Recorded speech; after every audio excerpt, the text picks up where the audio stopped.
How's it going, everybody? It's your boy Davey on everything, and welcome back to the podcast. We have a very special episode today. Obviously, our friend Dev is here always. He just never leaves. He sticks around. But we have a very special guest here and a friend of ours, a new friend of ours. This is our friend Andre Galactic. You can check him out on various platforms, which we will plug at some point in this video. So you're going to have to stay to the end if you want to find out where you can find him. Okay, so a little backstory here. I have an ad up on Kijiji. Looking for, just unique people, cool people that are honestly just anybody that's kind of willing to come on and tell their story, or if they have a specific topic that they want to talk about. And our friend Andre here, he responded to the ad and hit me up on Twitter, and he told me some pretty cool stuff that he's been through in his life and some experiences that he's had, and very interested in talking to him about it. So here we are. He came all the way from basically Toronto, if you don't know. I won't get too specific, but he came all the way from Toronto to come see us, so we're very grateful for that. And we're just going to kind of talk to him about his life and a few of his experiences and have a good conversation, so stay tuned.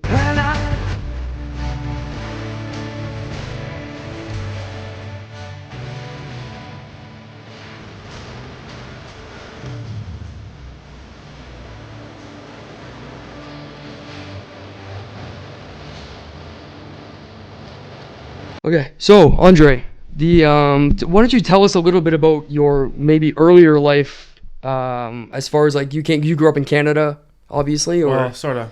Okay. Like how early? You mean like in the womb or? Okay. Where were you conceived? Like teenage years forward. Like how did that go? I was conceived actually in Yugoslavia, where my mother met my father while traveling, or they're both from communist countries. They went down. My mom went for vacation, met my dad. He worked at a hotel. Okay. And then I was born in Prague, and I grew up there for 5 years. Cool. Or no, originally there, and I went to Yugoslavia, and then from when I was 5, I moved to Canada, and then I've been going U.S. and States and Canada back and forth since then. Ever since. Okay, cool. Yeah. So I know you were saying that at some point you kind of just like sold a bunch of your shit, packed a car, and just kind of went off, and you almost kind of just did that for a long time. So what made you want to just kind of go off into the world and see the world? Like, what was the thing that kind of triggered that event? Well, it was a lot of things, but the main thing I think was, I spent a lot of time in the Toronto area, and I had a lot of friends that did my things in life. My dad died when I was 18. Okay. And that started a journey of self-discovery in myself. Started a lot with personal development, right. A lot of like what it means to be a man or what it means to be a human in general. Yep. But then as I went on, as I was going, I was noticing it was boring as shit here. Yes, that's a good, very observant. Yep. And as I figured out what do I want to do, Basically, I haven't really worked, say, a full-time job since like 2005. Wow, okay. And I just didn't want to live the rat race. When I was 18, also the same year when my dad died, I watched a movie that really changed my life. Which was what? Fight Club. Oh, okay. Yes, great film. It's dark as shit, but yes. It had one line that really stuck with me. When Tyler Durden or Brad Pitt turns to Ed Norton, he goes, who doesn't have a name, but he goes, oh shit, like Ed Norton's talking about how he had all this stuff and his apartment was perfect and everything, and all blew up and it's all gone. And then Brad Pitt's like, well, shit, man, all that stuff's gone. He's like, the things you own end up owning you. Ah. That line stuck with me. Yeah. And later on, actually, I had a chance to work with Ed Norton on a film really? In 2006 or so. I worked on The Incredible Hulk. Oh, cool. With him. Yep. I was one of the ex-background people with him, and I chatted with him, and I thanked him for that movie because that movie, like, changed the trajectory of my life. Right. And that was tripping the thing in itself. Yeah, but that line kind of changed everything and made me think, well, why do I have to keep accumulating shit for no purpose just to get to this goal in the future that is going to be proving to the whole world or proving to other people how valuable I am? Yep. To collect shit, I don't want to be a consumer. I don't want to be a slave. Yep. So that changed the whole trajectory, and I said, you know what? I can't live this way. Even then, I stayed for a little while, but eventually, I just packed all my shit and decided to go because I felt like living here. I felt like a walking wallet. Right. Like everything is extorting money from you. Like one point, I got some tickets, 1 or 2 tickets while driving. Yep. And I went to the courthouse to go and fight them. And I get there, and there's like, it looked like a bank. There was like 10 rows of tellers, and people were going in, and everybody was just paying their money. It literally, people were behind a glass thing, and there was like a slit for paying money. And I'm like, this is a fucking bank. Yeah. I'm like, yeah. Everything's extorting money from me everywhere I go. Every single thing I do, they want money from me from everything. Either from driving and I'm doing this and doing that. And like, how do I live this way? I can't live this way. Sure. And I decided to leave. And I said, screw it. At that point, I already did a couple of road trips. I've driven across Canada 8 times. That's crazy. To the point where it became no problem. Like it was done like that. Yep. And every time I went, I had amazing journeys with people, awesome people I met, and we would share music, have chats, and I had epic experiences every time. Right. But the first time, my buddy said to me, he's like, hey man, I sold my car in Nova Scotia. He had bought a car. He got a car in a trade. Okay. I used to be an auto mechanic as well when I first in the auto, and then I got into like IT. Okay. And then I got into film, and then on the audio music. Also, I was a DJ, and I got into audio. I got into audio engineering and music production, and then I got tired of that. So then I went into film, and then from film I went into like I ran a wedding videography company, and I got rid of that, and then I basically decided to go travel the world. So. How did you tell did you have any family or friends, and when you said you're just like dropping everything, like how did they react to your mom? You said because your mom's here, like did they react differently, or did they have a... Yeah, well, that's the kind of friction I've had kind of for a long time, is that I live a very different way than most people understand.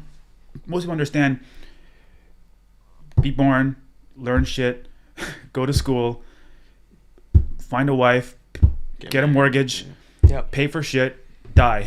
Yeah. And I was like, fuck that. That's not life. That's not life to me. I think a lot of people would like to do something like what you did, just strike out and go and do this wild adventure, but they have that friction with family, right? And they're like, all right, well, my mom is guilt tripping me or this or that. That's probably the hardest part to get over, no? It's just like, how do you avoid that disappointment from your loved ones, I mostly just didn't give a shit. Yeah, that's the only way you can really approach it, right? No, I didn't, but I didn't. You see, like I said, my dad died, so my mom was on her own. She decided not to go with find another partner, because she was really still very loyal to my dad. Yep. And what I did is I had other families, so I asked them to help her out and take care of her while I was away. Yep. I wasn't planning to be away for like shit tons of time. Yeah. I was just planning to be like a short period. Well, after that trip to Nova Scotia, I got the fucking travel bug, because like he was like, yo, I'm going to Nova Scotia, so I need to go to Nova Scotia, sell my car. Somebody bought it there. Do you want to drive your car with me, follow me, I'll pay for your gas. Mm-hmm. It won't cost you anything. You just got to pay for your own food. So we got another buddy. We just traveled to Nova Scotia in like 24 hours. We just hopped in the car and went. I'm like, fuck it. Why not? I had nothing else to do. Yeah, that's cool. So we went. We get to Nova Scotia. I get to the Atlantic Ocean for the first time. I'm like, this is awesome. Yeah. And since then, I was like, and then I did another road trip. I found 2 other buddies, and I'm like, hey, man, we need to go to the West Coast. So we just hopped in the car. My friend was off work. He had 2 weeks off for a plant shutdown. He was working some shit, like shipping and receiving job. So we got off, and I pushed for the event. We got in the car, and we just drove. In 40 hours, we were in Calgary. Wow. Okay. So we're like, screw it. And then I just kept going. And I'm like, then I wanted to live, and I discovered I loved Banff. Banff is the most beautiful place probably in the world. Right. And I wanted to live there. And at this point, I was doing wedding videography and photography. So I was like, fuck it. I'm just going to go to Banff and do wedding photos and shit.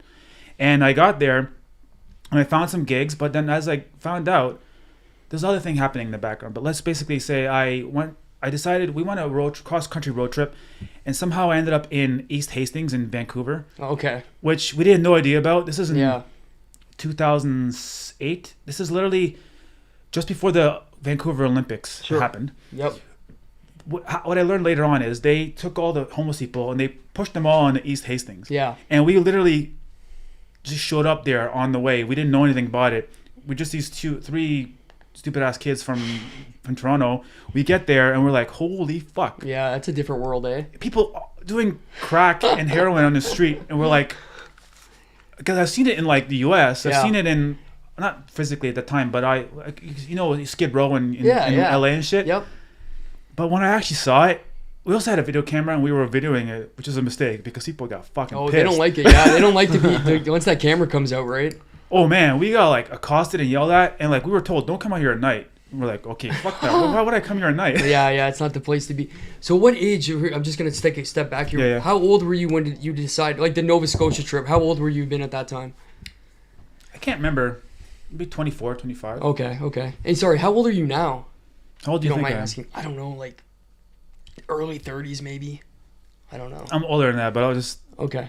38? I seem much younger than I am. Yeah. Because I live a life of like chilling. Yeah. About that. You definitely have a youthful. You definitely have a youthful. You don't have any stress, because stress causes you to age more. It seems like you're living stress-free. Fuck that. I live stress-free, yeah, for sure.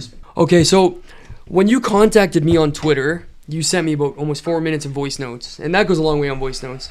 You've told me, a whole variety of really cool experiences that you've had over the last 10 plus years, right? 13 years, yeah. 13 years. And a few of them really kind of caught my attention more so than anything. And the first thing, if you don't mind talking about one specific thing, you kind of started off with telling me that you were in a sex cult. Yeah. If you could explain that story, because people would love to hear that, and I would love to hear that story. It's definitely like that's an experience that probably a very small percentage of people experience, right? Something like a sex cult. Was it a religious-based cult, or was it strictly about sex? Like, what's the story there? So it's interesting. So I joined this sex cult. And you think, oh my God, that sounds amazing. But the problem is that like 95% of sex cults are exactly what you don't want. But what is... You see, it's always a dude. It's always a dude who's running the shit. Yeah. And it's like a monkey love situation going on where he gets everything. Yeah. And if you're there, you're just going to be the beta male and you get jack shit. You're just watching him fuck these chicks. So is it like... Wait, so that's the problem. You don't want that. No, you don't want that. That's no bueno. But sorry. So when you say cult, I'm thinking like people that believe in an ideology that's very different than what other people like live their day by. So is this, or when you say sex cult, just like a freaky group of people that fucks? Like, what do you mean by cult? So this is where it gets interesting. So like, again, you don't want a dude run one, right? So just so everybody knows, the sweet spot is the female run cults. So this is a female run cult, right? Okay. And basically what I was a stroker. Okay. What's a stroker? You have to explain So it. it's not golf. Okay. I figured it didn't have anything to do with the golf. Yeah. Well, you can imagine, basically, it's about women's orgasms. Sure. So this cult is, you can lose the definition of a cult, whatever it means. Like, cult means culture, essentially. It's like a subject of culture. Yeah. A culture is a group of people who live a certain way, but and do certain things. Actually, even Christianity was considered a cult for a long time. Sure. They were called the Jesus cult for a long time. There's actually a period of time between 0, when Christ's birth, and 300 AD or so, when Christianity was formed, that they were just considered actually the Jesus cult. People were kind of weirdly struck by them at the time, because it was all like Roman Empire shit at the time, like Roman mythology. Anyway, so this is a woman-run cult, and the reason it's kind of a cult is because everybody all does the same thing, and they all have a certain way of doing things. They have a certain terminology, and it's expensive as fuck. Yeah. That's usually another factor in it. Right? I got into it because I was with this woman that was a head chef for it. Okay. So it's like this whole thing where I ended up getting in California, and basically ended up being with this girl that was chefing for these cult gatherings. This cult was like in California? Oh, it's all over. It's called OneTaste. Where were you? OneTaste. Where were you doing this? California. So you were in California. Yeah. So there's just like thousands of members across. Internationally. Okay, cool. So it's like there's one woman leading it, and it's ecstasy through orgasm for women. It's basically it's for a woman to get into spiritual states of arousal through being stroked. Okay. Yeah, that's the basis of it. Yeah. So basically, men are kind of like the worker drones where they. And then there's a queen bee. Yeah, there's a queen bee, but there's also many women who are like paying to get into these situations. Usually, either they come in with a partner or they are doing their own thing, but they get stroked, and it's about reaching like ecstasy and like spiritual attainment through orgasm. Okay. So you get these men who come in and take turns going around in different ways and giving stroking, and then they achieve arousal or through ecstasy through this. But then there's also like pods of groups that meet up, and there's like a subsective community of stuff. So it's a lot of sex within a lot of areas. Yeah. But like it sounds kind of strange, and it sounds like how the hell this exists, but it's expensive as hell. Yeah, yeah. Like these women, like my friend was, or my this girl I was with was getting paid a shit ton of money to be a chef to these private events. They were in the Beverly Hills mansions. People were paying $15,000 a week to go to these events. And it's like they all lived in this mansion. So there was like 20 people paying $15,000 each. It's like, imagine it's like what, $300,000 to be in a week in a mansion. Crazy. To get these things. And like big names would go to these things, like Reverend Michael Beckwith and big names would go and talk at these events. So they were like expensive, lavish events. Yeah, yeah. And then I got free, because I know her, I got free entrance into this. And then it worked into these pods of people where it was just there. I was like, my job was to just like get people off, get women bang off. the girls into bang the girls into submission, into like ecstasy. Was it a one-way street with that? Like you were, or I guess if you're fucking them, you're also finishing too. But the goal wasn't to have you orgasm; it was to have them orgasm. Yeah, but you can't stop yourself from. Yeah, no, yeah, exactly. But so was it always like? Was every encounter you had with them, was it full on sex, or some of them was just sometimes it was just focused on her, like she was getting off? The events and the workshops were, but the breakout groups were not. Breakout groups just ended up being orgies. Oh, cool. Okay, that's way better. I would join too. That's wild, man. So I just kind of fell into it. I didn't really wasn't planning to. I just kind of she was doing it, and I'm like, I got invited. I got free passes, and I'm like, or free workshops, and I was like, okay, well, why not try it? Did they had like a doctor in that kind of? They would teach everyone? Yeah, but see the beautiful thing about me is though, like, I'm a very independent thinker. Yeah. I've been into a lot of situations where I could kind of cultish kind of situations, and this is the thing I've had with my mom. The issue that I had with my mother is that she was terrified I'd be joining something that was gonna freak her out. Yeah. But what she doesn't know about me is I've never succumbed to peer pressure. Sure. Many times, like I told you earlier, I don't smoke weed. Yeah. There's many times when I was a teenager, my friends tried to get me to smoke weed thousands of times, literally thousands of times. Yeah, yeah. And I just was grossed out by cigarettes to the point where I just didn't want to, no matter what. Yep. And there's points where I would drink and I would get drunk, but then my friends would try to get me to smoke after I got drunk. They're like, "Oh, he's drunk as fuck now. Let's see if I can get him to smoke." Yeah. Never did. Okay. I think people, when they drink, they gives them an excuse to do the things they really would like to do, but they can't. So they use this guise of "Oh, I was just drunk." Yeah, yeah. And I did it, but not always. Sometimes, right? Yeah, they can use it as a crutch, for bad decisions or choices or whatever. So I never did. So I have my own independent thoughts, and I always did, and I was not gonna get swayed by this cult. Yeah, it sounds like you weren't really lost or looking for anything specifically. You just kind of fell into it and you went with it, right? Yeah. A lot of those people are probably lost in life, looking for some kind of direction, some kind of guidance, some kind of spirituality. It seems like you weren't. That wasn't you. You were just. I already had my thing. I found spirituality in that way much earlier. I already had way before I even left Toronto. I already had a thing, the overarching thing that I found that really made sense to me. So I wasn't seeking. I was just this is experience fun. what the cornucopia of life has. Yeah, exactly. I already know what I am or who I am. I think, at least I thought I did, but it always expands, right? Sure, absolutely. I knew at that moment everything, but I was already, I got my shit. I'm just gonna keep going and see what life has to offer. My main focus, my main goal, essentially was I want to serve and give and help. Yep. I was been gifted this, whoever you want to call it, God, universe, whatever it is, has given me a shit ton of skills and abilities in a shit ton of ways that I have. I'm so gifted in so many things that I can do, and freedom and ways I see the world, and the freedom I can give to the world. Yep. On my message, and I was like, you know what? I'm just gonna go out there and help people. That's literally what I've done for the last 13 years. Yeah, it's very noble. I mean, well, there's some also. It's not. Yeah, I mean, obviously you're doing it for yourself as well, but I mean, your intention. I get a lot of joy from it, but also there is a level of it's not completely altruistic because I also get off on it. Yeah. To be honest, I'm big on accountability and honesty. Yep. And transparency. And the thing is, I've been doing a lot of self-awareness, and like I get off a little bit. Like I have my own thing for it because I love helping people because for the pure joy of it, but I also and assisting, but also I get off on the fact that I can do it. I get excited about like being the person that does it for somebody else. Right. I mean, I think if it wasn't like that, you wouldn't.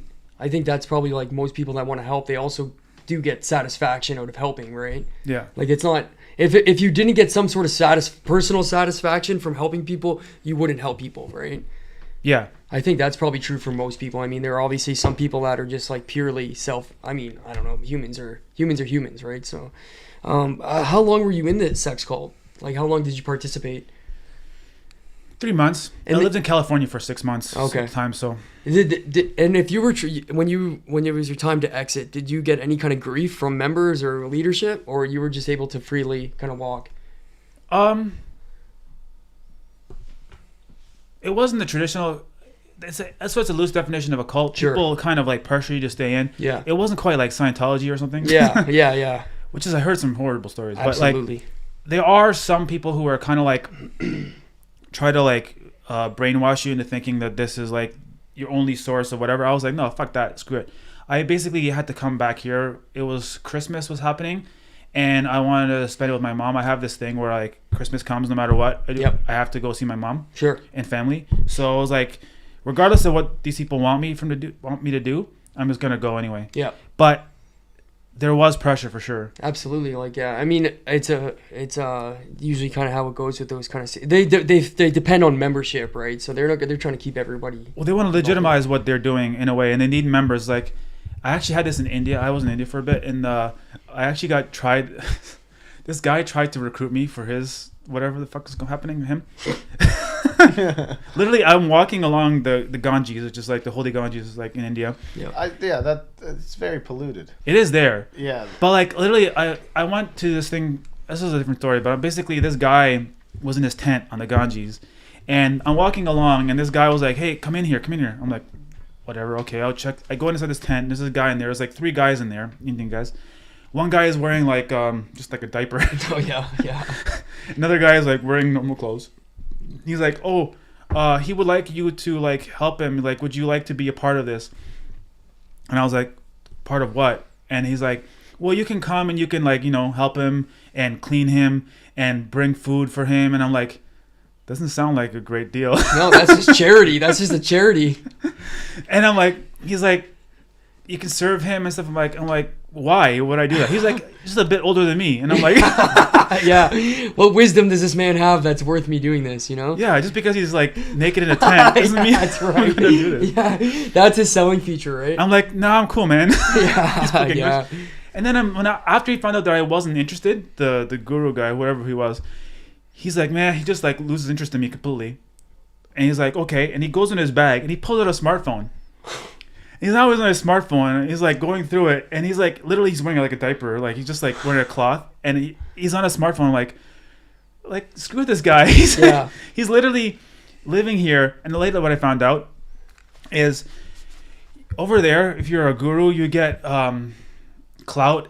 The more subjects you have. Gotcha. If you get a white guy, you're fucking set. Okay. Over there, because like the mindset over there is because they have this thing with white people in India. Not to be anything, but like. Literally, I would, as a no-namer traveling through India, I would have piles of people, like 10, 20 people, like stopping me and like trying to get selfies with me. For no reason other than just like I'm a tall white guy. Yeah. Also, I look different, imagine. But one time I had this guy stop me and ask me for a selfie. And then another person saw that and like, this guy must be somebody. Oh no, it starts a chain reaction. Yeah, I had to line up like 10 people, 10, 15 people. Oh my God. I was at this Buddha statue. It was like a 115-foot Buddha, the tallest Buddha statue in the world. Yeah. And all of a sudden I have a lineup of people trying to get selfies with me. And I'm like, what the hell is this shit? Yeah. Anyway, so if you can get a white guy to be like one of your followers, that gives you major clout over there. Sure. Because that's all of a sudden it's like, holy shit, they got like a white dude from wherever. Hey, did you hear Barbinder got a white guy in his clan? Oh man. Yeah, that's wild, man. That's crazy. So you didn't join his cult? No. You were staying with the One Taste. As One Taste, I don't know, like that whole concept sounds super familiar, and I'm sure there's other organizations that have done something very similar, but I swear I watched some sort of documentary about something that sounded very much like what you were talking about. I'm sure that's a kind of a grift that has been done more than once, though, right? Oh yeah, For sure. they have the best tagline ever. It's like, just like the ocean, one taste is like something is. Just some cheesy ass It's the vague. most, I can't remember what it is. I read it so long ago, but like, it was just so cheesy when I read it. I was like, this is the saddest shit I've ever seen.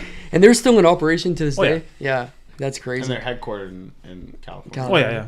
That's But the funny. thing is, they got major clout over there. The thing is, that a cult is a cult only until it gets enough members and it stands the test of time where it becomes a religion. Yeah. In my opinion. No, that's kind of how I've always looked at it too, right? You get to a certain point of legitimacy, right, where people are like, all right, well, it's not like Jonestown or some, there's usually if there's aliens involved too, it's never really gonna surpass cult status, I find. But Yeah.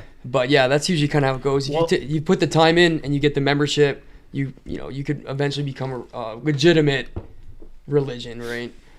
There was a point where I had opportunity / thought about starting my own. Oh But- yeah, really. Well, like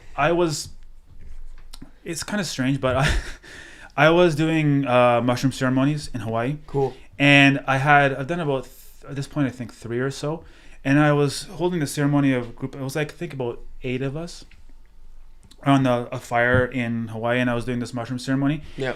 And during this thing, I took some as well because you got to be in. You can't take as much as everybody else, but you're holding the space, so it's a little different. Yep. So you take a little bit just to keep in the same vibration as everybody else. Yep. And as I was doing this, I think I took a bit too much because I didn't have a choice or ability to get like the dried mushrooms. So Yep. I got like mushroom chocolates. Okay. Everybody took full ones, but I took half ones. But these things were potent. Right. Shit. So I took a certain amount, and I'm like holding the space. But then now I started getting these musings. I'm like, oh shit. And then it got me really, how do I say it? I got really horny. Okay. Okay. And I started it started playing the tricks in my mind of like, is this like, also you're in Hawaii, Yeah. and the Hawaiian Islands is like there's a lot of lava and a lot of fertility and a lot of life. Like everything grows so ridiculously. Like I had a bike I put into like leaned against the tree, and I came back to it like 2 days later, and it already had vines growing on it or around it. Like it was Okay. already disappearing. Like the jungle is fertile as fuck. Right. So something about, have you guys had mushrooms? Mm-hmm. Got some upstairs. Yep. There's that like feeling of like connection and seeing through this shit, Yeah. where like on Hawaii is a different level of it. And I started getting musings of like, these people are really, I wanted to have sex with everybody. Yeah. Essentially. And I was like, I can start something here. Like I can like, I was like looking, my brain was playing such tricks on me and like looking for signs that they really wanted to do that. Like I started like looking Yeah. and seeing like, if she looks and holds holds this and looks this way, that means she really wants down. to. She's She down, wants to yeah, fuck. She's in. And I was like just fighting myself like, If she says hi, she wants to fuck. Yeah, that's awesome. something like that. So when you came out of that experience, when you came out of the mushroom trip, was that something that was still in your mind? Like, I can do this. Like this, I can make something from this. Yeah, man. There's like consciousness is such a weird thing. It's like, okay, I can convince myself of anything. And at the moment I was like, people really, how do I even explain this? It's like, I've always had this feeling like whatever I want to do, I can do it. Yeah.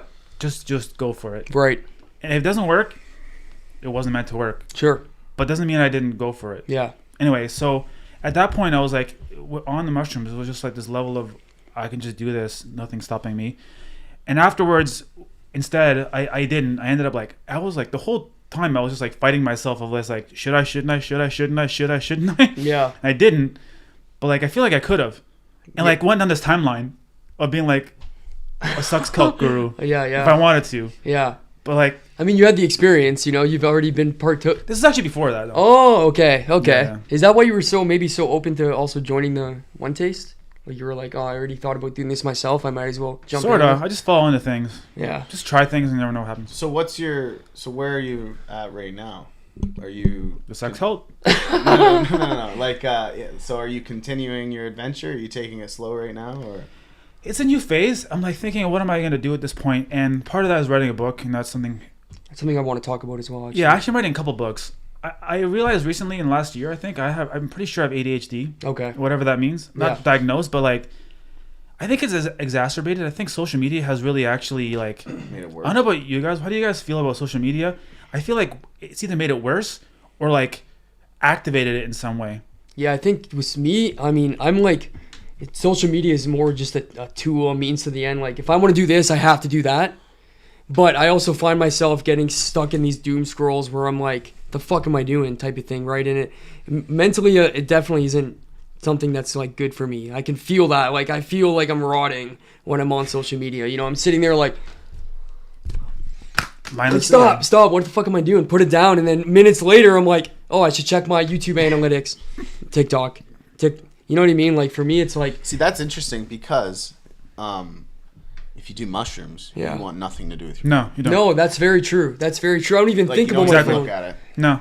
I don't even want to look at it. I feel like, and I almost feel like it's giving me some, if I'm on that, I feel like I'm almost getting like a bad juju energy from it. You know what I mean? Yeah. I'm staring at it like that. There's nothing that's enticing me about it, my phone, which is good. And I wish I could live that full time, but I mean, I'm trying to do this, and this involves social media. So yeah, it's kind of like, how would you call it? Like means to an end, but like a necessary evil, honestly. Like, think about this, sort of. If I had like $5-6 million and I still wanted to do this because it's something that I enjoy, I wouldn't even worry about the social media part. I would just do this. But I'm poor. I'm not poor, but I'm not rich. And if I want to do this, I have to also try and make money with this. Inevitably, got to make money from this. So I'm like, I need the social media, but I don't want to do the social media. It's like this stupid, convoluted thing where I'm like, I'm here. This is what I'm doing. See, I don't do that. Like, for me personally, I'm not just on my phone all the time. I'm more into just talking to people, and I think I get lost with like just chatting and being a social butterfly.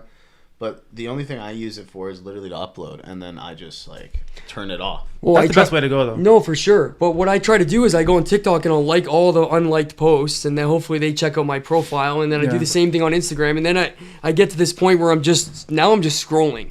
There's zero purpose now. I'm stuck in this like doom scroll, and I'm like, well, I was trying to get followers. Now I'm just scrolling through people's stupid TikToks and bullshit, right? Well, what's your drug of choice? I like weed. No, I meant like social media. Social media drug. Oh man, you know what I'll say? Like, TikTok is intoxicating. Oh yeah. You'll sit there and you'll just be, like I'll keep it on mute. It'll be on mute, and then I'll be like, oh, what's that? Oh, but they know that they put captions. Yeah, and then you're like, oh, what's the next one? Oh, 1 second. Oh, what's cool. Yours? So, this getting audited. I was gonna ask you too. Mine, lately it's X or Twitter because I like the free speech element. Yep. I think a lot of it is captured and bullshit, like the other ones. Yeah. Twitter is very good for that. Like, it's so uncensored, and I love that about it. Yeah, it reminds me of old internet. That's what I said. I said that the other day. I said, man, go on Twitter and you'll see cartel murders and anything you want to see. If you want to see the next school, if there's pictures of a school shooting, it's there. Fucked up shit that you don't want to see, but it's all available to you on Twitter. And I prefer that. I like that more than like a manicured, like censored bullshit. Because like Instagram, I think Instagram is like toxic poison for sure. To people. Like I've traveled to a lot of these places in the world. That people will go on Instagram. Not a lot, a good chunk. And literally, when I went to like say the Eiffel Tower, everybody is there taking the same fucking photo. All the time. Everybody's like at the lawn. Yeah, the lawn, staying there and being like their finger over the Eiffel Tower, like looking down and like touching this, or there, and they're standing there and they're putting it on their hand. Every single person. It's like everybody just goes around the world, these places to take the photo that they see, and they repeat it. Not only that, but also even like TikTok. There's a small group of people who are the trendsetters, who are like the biggest names in it. They do these things. Everybody else is literally just copying the same things they do to try to get some level of the same kind of like, I don't even call it like clout as that. And it's like this never ending like copy fest. And the thing is, I used to like TikTok years ago. It was popping when I was in India in 2018. and it was popping over there. Like TikTok was going good, and I enjoyed it quite a bit at that time because there's a lot of my feed was a lot of like tutorials on photography and interesting stuff that actually made me feel good. Right. But now it's just like a shit fest, and I think a lot of the problems we have right now is that algorithms are feeding us stuff because before, like with YouTube and other websites, people used to choose what they want to see. It was always headlines, and then you choose what you want. Yep. But now people are just fed. Yep. Fed. So it's like, what's happening now with the algorithms? I'm a big technologist, so I'm working actually on an AI project right now. But a part of it is that these algorithms are feeding our view of the world. Yep. And we're getting fed these things we wouldn't normally choose to see. For sure. And it's all about engagement. And all engagement is either like, it used to be cute cats on YouTube, and that was like the biggest thing that went viral all the time. Cute cats, or like random things that were just people like love to see. Yep. It was always a cute factor. Sure. And then it became essentially rage bait. Yeah. Everything was about how like angry you can get at something. Yep. And now the way people get actually noticed in the world, I struggle with this a lot, because if you want to get noticed in the world in any way, it's usually about making somebody angry about something. Yep. Everybody's in these silos of like, this is what I believe. Everybody's looking for a confirmation bias. They want to see something that they agree with. Either they agree with it or they hate it. And that gets them to post, gets them to comment. Yep. And that comment tells the algorithm that there is engagement in this. It doesn't know the difference. It just knows people are commenting. It doesn't know if people are angry or happy. Anything that could be divisive, say if it's right-wing or left-wing politics, you're going to get half the people that are going to love it, half the people are going to hate it, but they're going to comment. Absolutely. And that pushes this thing like beyond belief to the top, because now all of a sudden everybody, it doesn't know that people... Or it doesn't care either. It doesn't give a shit. It just makes them money because they want you to stay on the platform. Yeah. That's all they give a shit about, making money. Yep. So in the desire for them to make money, I remember... You guys remember what it was like before social media? Yeah, I mean, it 2005, seems like a 2006. long ways away, but yeah. It seems like I'm only 32, I've always but been on, like, I remember I joined Facebook in 2007. Yeah, me too. So I never used it though, but it just seems like a before long... then, not really, like, but Facebook was a hell of a lot different too back then. yeah, it was. It was mainly like posting on people's wall, or you'd make a status, because it would be before it'd be your name, and then you would write "is going to the grocery store." Oh yeah, I remember that. Remember that? It was more of a chat than anything. There wasn't like this Yeah. video feed or anything like that. No. Right? And Twitter too was like little micro tweets of like, not only that is going to the store, but like, I feel like this, I feel like that. Yeah. And now it's gone to this like whole business where it's like, if you don't exist on there, you don't exist in the world. But also what happens on there is not actually what happens in the world. No. If you go out in the world and you see the people, it's all sensationalism and knee-jerk reactions. It's literally people just like afraid of shit. Whatever politics you're on, it's all people exaggerating for views. It's all clickbait headlines everywhere you look. A lot of fear mongering, a lot of everywhere direction. A lot of these things, yeah. It's actually definitely ruined my YouTube feed, because if, like, say this morning I get up at 6, I make coffee, I'm like, all right, what's on YouTube? If I was watching something the night before that was, like you said, some rage bait, and I'm like getting into it the night before, in the morning, that's all I'll have on my feed. It's like the same podcast, the same types of podcasts. And if I'm on my TV, it's not like I'm searching shit. I'm just going to click what's on the screen. And I go down the rows and I'm like, this is literally the same fucking bullshit. Every fucking video is wants me to click it to get angry at it. Then I'm going to click the next one and the feed's going to send me. You get this like distorted feed of videos where it's like, oh, is this my interests? Like, this is what I'm into. And then you start questioning like, well, am I that guy? Is this my feed? For mine, like, if you pull it up, it says Mike Tyson scares Tucker Carlson. Shane Gillis hates Europe. Yeah. 50 Cent was not afraid of Kanye West. Yeah, and notice the words that they use, right? Yeah. Afraid, scared, hates, right? It's all negative. That's what the world's run by, is negativity. It's not a... Well, it's the most sensationalist topic, headline. Or what another thing is, sound like a seal. Another thing is this bullshit. What's the word when you do something to you put it on to people, like, I helped this lady but I filmed it, and then you post it but you don't really give a fuck. You get it for virtue signaling. Yeah, virtue signaling. Yeah. Everything's about virtue signaling now with these, like, as much as I do respect that MD motivator guy, but that's what he's doing. Yeah. But then I remember in high school, a lot of people, they would go on those mission trips to, I think it was like Guatemala or something, and build houses for kids, right? And they would post these pictures on Instagram. Like, it would be a girl there, and she's with like 10 kids, and they're all like, you know, kind of doing what you do, get a picture with, but it was probably like that for her. And the caption of the photo would be like, can't forget their smiles. Yeah. And I know she doesn't really give a fuck about any of these poor children.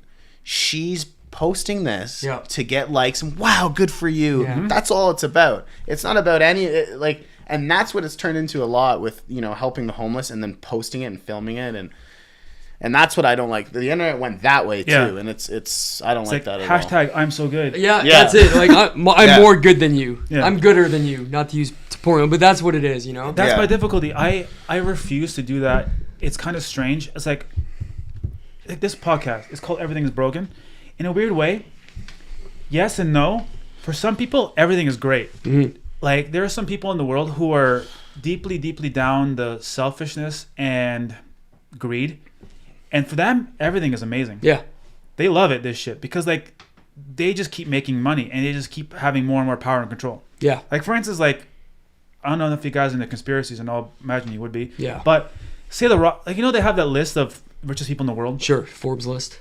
That's just complete bullshit. Yeah, because like that's just public. Yes. Share money. They don't actually have that money. Like Elon Musk or Jeff Bezos, that's their value of stock they have in those companies. Their net worth, right? Yeah. Well, they don't have liquid. And that's interesting because they asked Elon that question, and Elon even said it. He's like, "I'm not the richest person in the world." He's like, if you think about it, Putin or Kim Jong-un, they have an army in a country, or like just people like that. Like, he mainly said Kim Jong-un. It's like, this guy, like, you're saying I'm rich. This guy has a whole military at his command. Like, what do you classify rich as?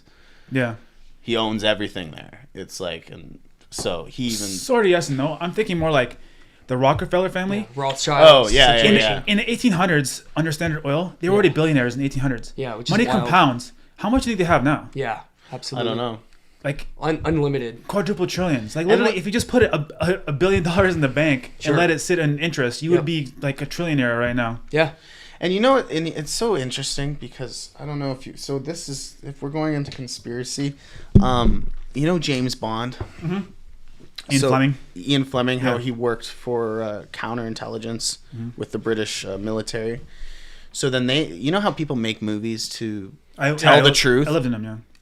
Right. So, but they tell the truth, but then people are like, oh, that's bullshit. It's Hollywood. But they're actually trying to like tell the truth about it. But they can't just outright come and say this is what's going on because they'll be like, you're fucking crazy. Mm-hmm. So they hide it in movies and shit. Yeah. And they say that he like took some real life experiences and then wrote the books of James Bond to say this is what's going on because it's all about spies and shit. Yeah. And I always thought about the one organization in James Bond, Spectre. And like, and you talk about the Rockefellers, like, what if there is like, you know how they have those secret meetings, and Ernest Blofeld or Stavro Blofeld, like, what if that is what's actually going on in this world? And he was back then was just trying to make light of like where did he get that idea from? You know, the guy worked in World War II, right? So he did have CIA some clearance. I think they've talked about that. He did know some things. I've done a deep dive in this for like 20 plus years. This is one of the reasons why I decided to go a different route, is because I started learning too much. There's a whole saying of like, it's hidden in plain sight. Yeah. Mm-hmm. Yep. Yeah, for sure. I got deep into like my early 20s. With that journey I was talking about earlier, I got deep into like, well, what's really going on here? And a lot of it is bullshit. And a lot of it is actually just like semblances of truths. From whatever, I look at like how many 10 different sources I can find of something and kind of amass together like what's the potential possibility of this going on. And for instance, the Rockefeller family, I would say, is like nowhere even close to the top end. They were like middle layer of like the PR front of that level because they're too visible. The people who actually are really more powerful are the ones. People you wouldn't even know, families you wouldn't even know their names. Yeah, you can even go to the Rothschilds. Even the Rothschilds are like close I would say, but not quite. There's all these other families that are like intermingled that you wouldn't, like the Merovingian family line, the Peyusur family line. There's like all these family lines that you would never hear of that have so much clout and power in the world. Yeah. Like I just did it for fun. I went on Google Maps and I looked up the Hudson River and I just like did a little journey up the Hudson River. Mm-hmm. And I'm like, what's going on here? So I looked at these little mansions along the way. There's these mansions from all these families. Like there's the Vanderbilts; those are known. Yeah. But they lost all their money. Yeah. In a couple generations, they're on Netflix Their now. kids have no idea how to hold that money. I guess, Yeah. but like they lost it all. But these other families, like even the Kennedy family, like you know how they got their money, right? Like Joe Kennedy, JFK's dad, who got him elected, run a bank. That's how they have their money. They're massively rich families that have been in the American political system, but they didn't need to be. Right now there's like 105 Kennedys, and they're all super massively rich. But Yep. it's because of their money passed down through generations. They don't need to do shit. Yeah, no, Yeah. for sure. But there's all these other families. So you go up the Hudson River, you have the Vanderbilts, you have the Irvings, the Livingston family. It's like even like New American money. Yeah, a lot of super oil rich. money. Yeah. But if you go to Europe, you have all these family bloodlines that go back The thousands coat of years. arms and stuff. Yeah, even the Rothschilds and how that came about, and the banks they run the central banks. Like Yep. even the fact that the Fed in the U.S., you have no idea who actually. They've never been audited. Yep. And you have no idea who actually like has the share Yeah. of it. Yeah, How the hell do you know? it's wild. And they speak about how much they have infinite money. Like you've seen videos or like interviews of who's the guy, the Fed chairman right now, Powell. Mm. He's like, we have infinite money supply essentially. Yeah. What does that mean? Like money means jack shit at this point. No. The U.S. is $34 trillion in debt. Yeah. What does that mean? Yeah. Money means actually nothing. No. Yeah, it means nothing. Especially if you can just print it, and if you can just print money and hand it out, I mean, and then it loses value. Like, what are we even talking about? You know But what I the mean? thing is I don't think that. I think the U.S. has been building its. You know, they have the largest stockpile of gold, Yeah, they do for sure. and they have that simply in case their currency goes to hell. Well, I looked it up. They screwed everybody over. There was actually the quick story on that. During World War II, U.S. became the safeguard of gold. So They took it from Germany, right? no, they took it. They actually, before World War II, there's actually this interesting story. I'm gonna go on a little tangent here. Yeah, do it, Basically, put please. this out. Please. World War One happens. Okay, World War One was this thing, everybody knows. But the thing is, it was actually a big family fight. Yeah, it was cousins. Yeah, like second cousins. Like all of them were Yeah. cousins. Literally, like the King of England, King George, was cousins with. Okay, so actually, the country I'm from was where the war started. So the Archduke Franz Ferdinand was assassinated in Sarajevo in 1914. He was the second in line for the throne of the Habsburg dynasty family in the Austro-Hungarian Empire. They didn't like that. That's because of various things going on. It was like this Serbian, Yugoslavian assassination group, the Black Hand, killed him. Yep. They didn't like that. They declared war on Serbia at the time, and they were backed by Kaiser Wilhelm of Germany. German Empire just started at that time. Those two were cousins, so they backed each other. But on the other side, we're all cousins too. The Tsar of Alexander of Russia was also cousins with these people, and so was King George of England. They were all cousins together. So they were just like cousins having this beef in a way, but it was two cousins versus two other cousins, and they were kind of fighting this empire war versus other people, and there was this idea of war. Fast forward, that finishes. At that point, England wants to get certain things. Guess who funds most of England's bankroll in World War One? Who? Edwin de Rothschild. Okay. He gave loans. This is well documented. He gave loans to England, a lot of them in that thing. In retribution that he had a Zionist opinion at that point. Right. Since the 1800s at that point, he was already flexing to get Israel back Sure. from the Ottoman Empire at the time. But why would England need money? They already had tons of money from their empire. Why would they need more? As loans. It's well documented, but like The Bank of England is huge. it is. But the thing is, it's not really he runs that bank too. Like if you've seen the origin of the Rothschild family, they actually made most of their money during the war in 1800 between Napoleon and England. If you go back, True. like have you heard the story? Napoleon was fighting in Waterloo, and it was unknown if Napoleon was going to win or England was going to win. And he had this is probably legend, but like he had a guy on a horse that basically was getting the information from what happened at that battle, and he went in and basically found out that Napoleon lost that war to English in Waterloo at that time, and he had that information. And then, but he put out the information that England lost, and it destroyed the stock market overnight. Everybody dumped all their shit. Oh. And he bought everything back up at pennies because he knew the truth, and he knew there was a time frame between when they're going to find out that England actually won against Napoleon. But they didn't know the time. They thought he lost. So they were like hedging their bets, like, oh my God, we got to get rid of all these things before we lose it all. And he bought it all up at pennies. And that's how he made the original, like, the game has always been, in my opinion, destroy it all, becomes pennies, and then buy it all up. Absolutely. Over and over again. Yeah. And it consolidates money over and over again. Like 2008 financial crisis, same thing. Destroy it all, buy it all up at pennies. Yep. Because the value of the actual physical stuff is all that matters. You know what I mean? Yeah. Yeah, eventually it bounces back, right? Yeah. So anyway, you think we're in due for everything going to pennies soon? You think it's a constant cycle, yeah. Do you think it's imminent, or do you still think there's a delay? It's inevitable. Actually, I think the Ukraine war helped America. It's a lot of money you think that's being sent to Ukraine, but it actually has stopped America from being in a massive recession and a massive depression, I feel. Because even though it's like $200 billion that they've sent, you think it's sent, but it's actually not.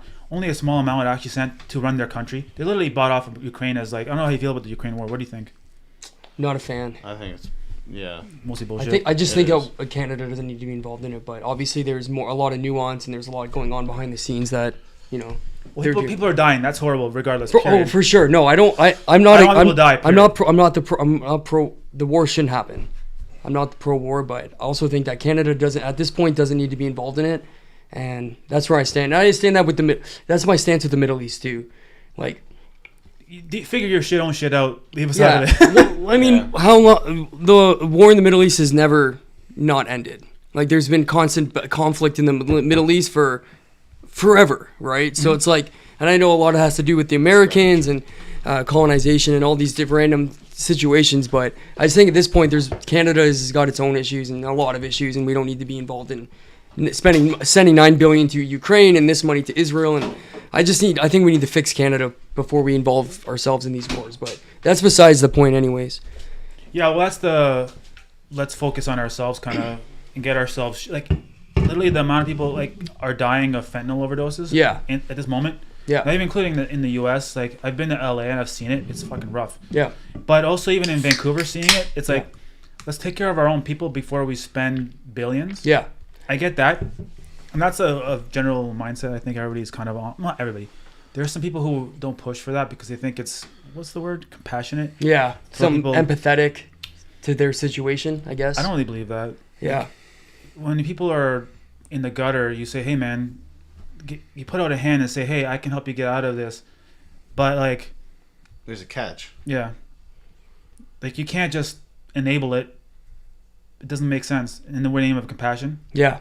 Like, well, as far as like fentanyl and the drug problem and stuff like that, you mean? Yeah. Yeah, for sure. Skid Row. This is where you don't know this neighborhood, but that's what this is. In this neighborhood, it's crackheads. All crackheads. There's a shelter down here. There's Howard Johnson or what do you call it? Hotel? No. Fuck. What's that society that gets people off drugs? Either way, every available resource for people with drug problems or homeless problems, all these things are located right here. So I see it firsthand every single day, right? It's the ground zero of this in the city. For Cambridge, this is where all of them live. And you know what? I think at one point I would have maybe had some kind of sympathy for them, but just living here for the last 6 years and just seeing people take advantage of it and not even trying to help themselves out and not trying to get themselves out of a situation. I understand fentanyl's got a grip on people, even heroin and crack and meth. All these things are obviously very addictive, and But I've just very much lost any kind of will to help people out, especially when they're breaking into people's houses, they're stealing shit from people, they're assaulting people, and these are hardworking, normal Canadian people that are just trying to get by paycheck to paycheck, and it's just hard to feel bad for them at this point. I mean, from my experience around here, anyways. So. But like we mentioned in the car, the reason it's so gotten this part is because of this progressive way that this country is going towards communism, and it's not our fault. It's government legislation, it's policy, and these people that are down bad, they're there's no incentive, is what you're kind of saying. It's like welfare keeps you poor. No one is doing anything to help them get better. They're just giving them places to continue doing it. I also don't know what would the solution be, because it seems like any municipality or our government has tried a variety of solutions: decriminalization, methadone, rehab, jail. All these things have been tried like time after time, and then the drugs are only getting more addictive and harder. So it's like, I don't have a solution, so I'm not going to suggest a solution. And I've thought about this a lot, right? I don't know what the solution is to get people off the streets and get people off of drugs, but I think we've tried a lot of different methods, right? And we see it in Vancouver right now, and you've been in the mix of it, and they decriminalize it in Vancouver, right? And you know I don't know if it's they decriminalize theft in California. These things, that's wild. It's obviously not making things any better, and they're begging like, hey, let's criminalize these things again. And yeah, in San Francisco, California, you know, there's basically it's basically the Wild West at this point. And is it working for the benefit? I don't see it, but I don't know if like jail time is helping either, or if rehab is, you know, it all costs taxpayers money in the end of it. I don't know, where do you put your money? What's the solution? Do you leave them to their own devices? Like, I have no idea. Solution's education, I think. There isn't this. I don't know. There isn't necessarily a solution either, other than like hearing people out. Like, here's the thing. The whole, like, how do we say this? There's a saying, it's like, if you're young and not liberal, you don't have a heart. Yes. If you're older and you're not conservative, you don't have a brain. Yes. It's because I think I've been fighting this for a while.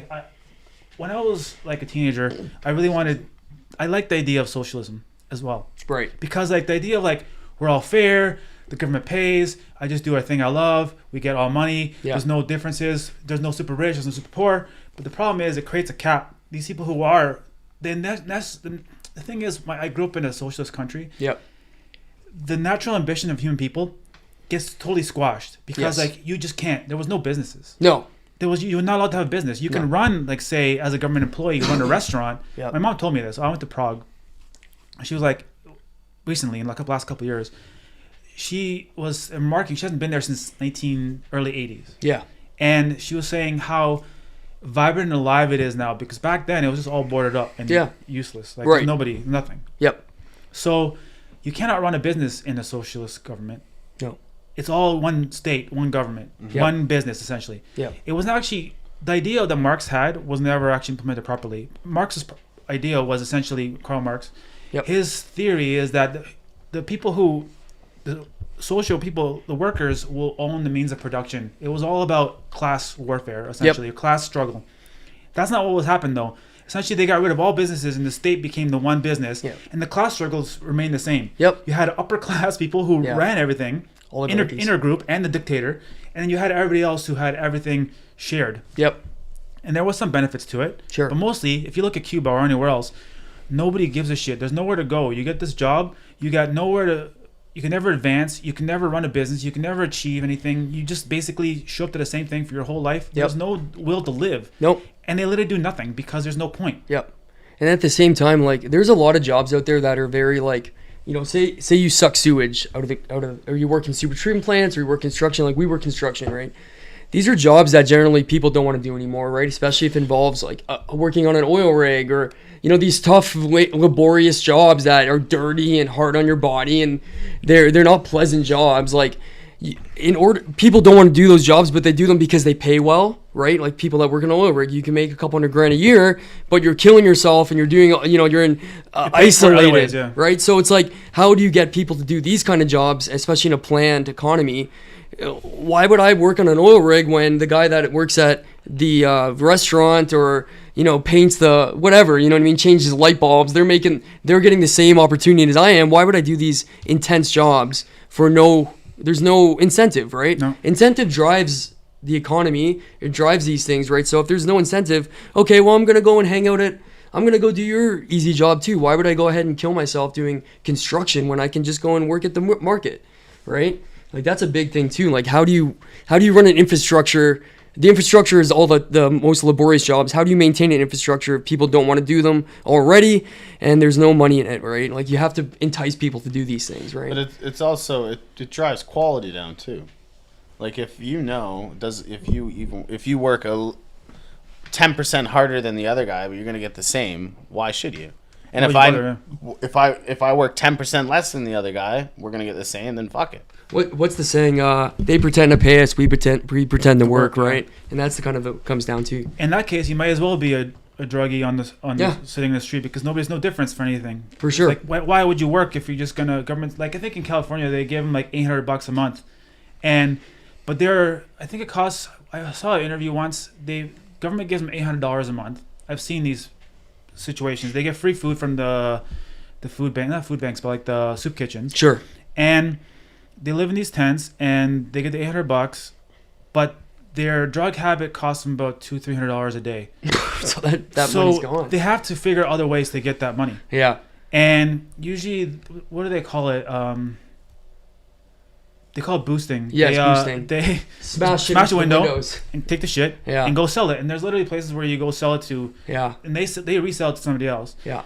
And the other thing they do is they sell their bodies in the street. Yeah. And like that is not really a compassionate way to give people this situation where all they do is drugs, and the come off is so hard that they need to get more, so they need to steal more to get more to buy more, or sell their bodies and end up sucking things in back corners. Yeah, that's right. Yes, and then you're putting your life at risk, your health at risk. All these things are just stacking against you. That's not really a solution, is it? It's not a solution at all. But here's the thing: how much do you guys know about like dopamine?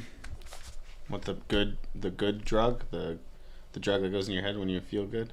Dopamine's a pleasure reaction. chemical. Yeah, it's a neurochemical. I listen to a lot of Huberman, Andrew Huberman's lab. Huberman, yeah. And he's the actual neuroscientist, and he breaks it down, and I break it down more. And it's like I'm writing a book called Stimulation Nation. Okay. A couple books. One of them is called Stimulation Nation. It's basically how all of Western society is made to be a consumerist. Like we consume things in Western society. The rest of the planet basically makes them. We exploit our corporations exploit the rest of the planet so that they make stuff so that we can consume it. Yes. Yeah, which is wild. It's a crazy system. It's a fucked up system. And not only that, the people consume so much that they're ridiculously fat and unhealthy. Yep. And lacking any actual, what would be the word? Meaning in their lives. Yeah, meaning is the way to put it for sure. So why wouldn't they turn to drugs? Yeah. Yeah. And like I've done drugs to some degree. I try to stay on the natural ones as much as I can. Yep.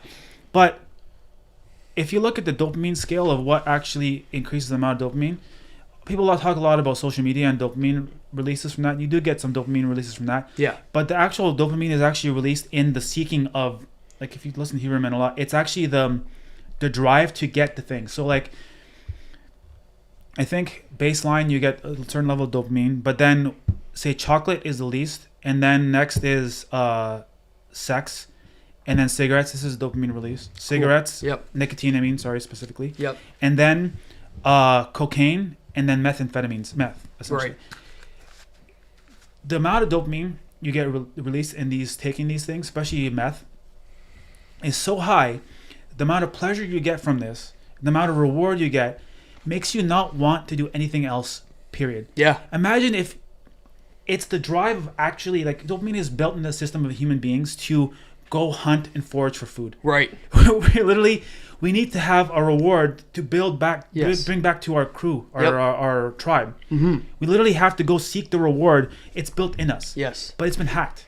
Yeah. These systems we have with social media and the drugs have made it so easy to get these dopamine releases. Literally, like, what used to be go and get the berries, or go and get the food, or go and get that animal and bring back to my village and we all live, has been hijacked to the point where now I can just hop on my phone and just get like put a post and like, oh yeah, that feels so good. Rewards. Oh yeah. it's like these little pings we get stimulation constantly. Like, oh, that's funny. It's like literally in my book I'm talking about how I've related it to basically being on a slot machine. Being on TikTok or on Reels or on Google or YouTube Shorts, it's like you're in a slot machine. You're just flicking the slots. Like it's like how it goes. Yeah. Yep. Just flicking. Oh no, that was shit. That one's shit. That's a That one's good shit. analogy. Oh, Jackpot. that one's good. Oh, jackpot. I got a good one. Yeah, for sure. That is a good analogy. Yeah. It's You real watch good. it 3 or 4 times, you're like, that's a fucking good one. I was waiting for that. And then you go, oh no, it's shit. And you're always trying to chase shit. that. You're chasing that every time. Yeah, and then it's like, I'm gonna get off. I really need to get off. But wait, there's one more good one. Yeah. There's one more good one. Yeah. And the same thing on YouTube. YouTube noticed it too. It's like you get that wall of feed now. Yep. It's not about like searching anymore. People hardly search on YouTube anymore. It used to be all like search. Now it's all like this wall feed of videos of like headlines or thumbnails. And then you just keep like refreshing. Yep. Like pull down, the refresh. And it's like, oh man, these thumbnails are all the same. Yeah. It's the same shit. Why don't they feed me something better? Yeah. Yeah. It's It's a literally garbage. It's a never-ending treadmill, but also like a jackpot, like a slot machine. And the thing is, like, you guys ever watch Mr. Beast Yep. on YouTube? His videos are essentially like being in a casino. Think about it. Like in a casino, they've actually put a lot of research into like those sounds. How they have the high-pitched sounds, like ding ding ding ding ding ding ding ding ding. Yeah. That actually stimulates the body. And you go in there, and like those sounds and the stimulations feed you, and you want more and more and more. Watching a Mr. Beast video, for instance, he's like algorithmized or efficientized, or made his videos so efficient and so stimulating, Yep. and had broken it down to like microseconds of stimulation to know like he is basically feeding people drugs of visual stimulation and auditory stimulation in his videos. Yeah. Constantly, and he's getting rewarded for it heavily. He's doing some things, he's giving people away money, and that actually feeds into the stimulation, like the feel good. Like you go, why do you watch his videos? Oh, I honestly watch his videos because I loved it. Because I could almost see myself there getting a Tesla or getting a huge cash prize from almost no task, right? That's why if I watch it, I'm like, I'll think about it and I'll be like, why did I just enjoy that? I'm like, all right, he just gave some guy 50 grand for doing nothing. And I'm like, that's something. It's like, man, imagine if I could get 50 grand from doing nothing. You know what I mean? Like for me, that's not, when I watch a Mr. Beast video, I'm like, he just gave that guy a Tesla for no reason. You know what I mean? Or he bought this guy something, or he bought, you know what I mean? That's what I'm always the whole time, and I'm conscious of it too. What are you? Honestly, I watch his videos. I don't really watch his videos. I watch his more behind the scenes of people asking him questions. Because there's this one video, and this guy just interviews him, interrogates him, and like, because you know how he hired a guy to like eat, sleep like him. He hired, and I just watch his mind of how he works and how those are the videos I usually watch about Mr. Beast, and I watch what he uses and how he constructs these videos. That's what I'm more interested into, because in a way I want to replicate it.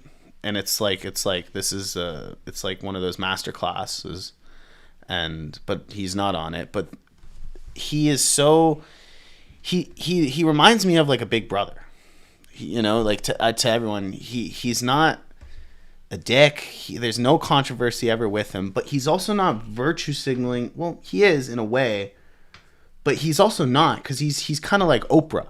Yeah. And yeah. He's just this. He's almost like the Great Gatsby in a way. Yeah. Which I really like that book. Yeah. That's a good book, and that's what I like. That's what I find stimulating about him. How he's just like this figure that can make your dreams come true, and it's very interesting to me. But I personally think his content is directed at a younger audience, and I'm a little bit older, so I don't really think of it like that. But I think I look at I'm more interested in the behind the scenes of it and how but also he's been doing it for 10 years. Yeah.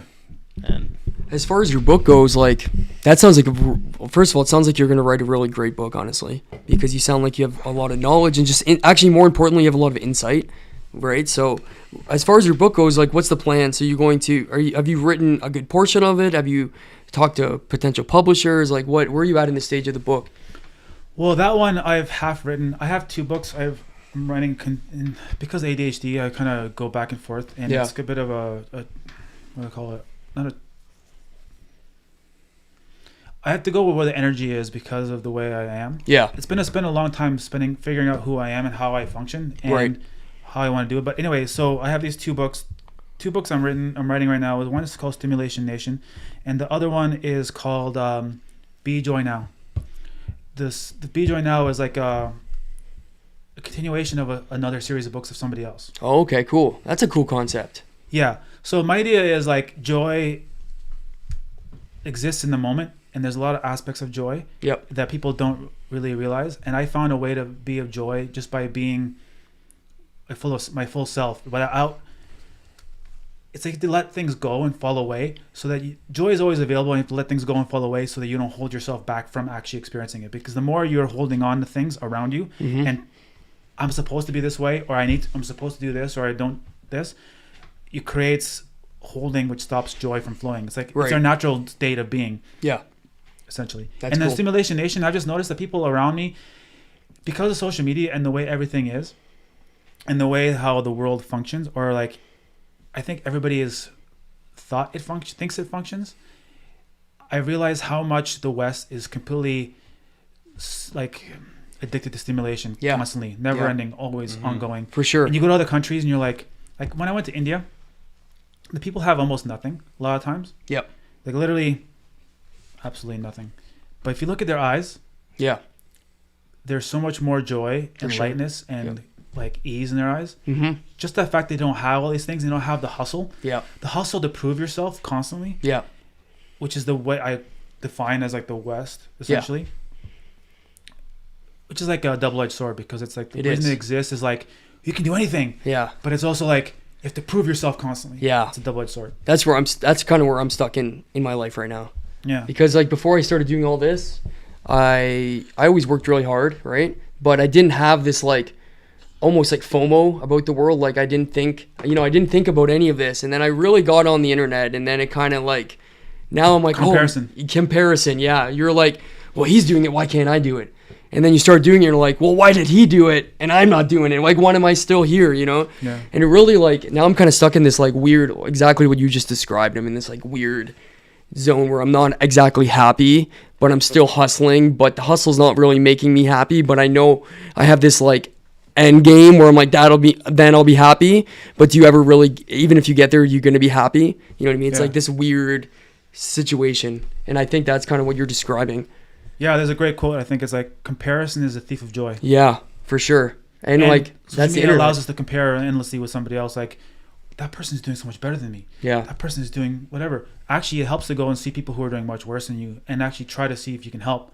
Because that gives you a much better understanding of like, holy shit. Like, I think gratitude is the solution to everything. Yeah. To be honest with you, like, to look at somebody who's having a hard time and help them in some way puts everything into perspective. Of like, holy shit, I am so much more privileged than I thought. Instead of being complacent about how horrible this is, you can actually end up being like, holy shit, I have so much. And that foundational shift changes everything. Yeah, I agree. And I try to put that in perspective. I try to get it into that head zone. It's my dog. It's easier said than done, for sure. But I also think that kind of ties back into consumerism, because you're always chasing. You're also chasing the next latest and greatest, right? Feed me. Yeah, exactly. I need more. I actually have a decent. I thought it was a decent segment on capitalism versus consumerism. Like, capitalism is just an idea of free markets and blah blah blah. Consumerism is the idea of like, oh, the new iPhone doesn't have. I got the new iPhone. It doesn't have the headphone outlet and this and that, whatever else. You know what I mean? It's like, all right, well, that's capitalism's fault. Well, no, it's more consumerism, because you're feeding Apple, you're allowing Apple to continue to sell phones at crazy prices, and you're always chasing the next iPhone, and that's more, you like to blame the system of capitalism, but that's more of you buying into this consumerism, right? Yeah. So I think I have a pretty good bit on that. Check it out in the clips if you want, but that's another thing. You're always, it's like the social media, you're always chasing that, right? So, well, we vote with our dollars.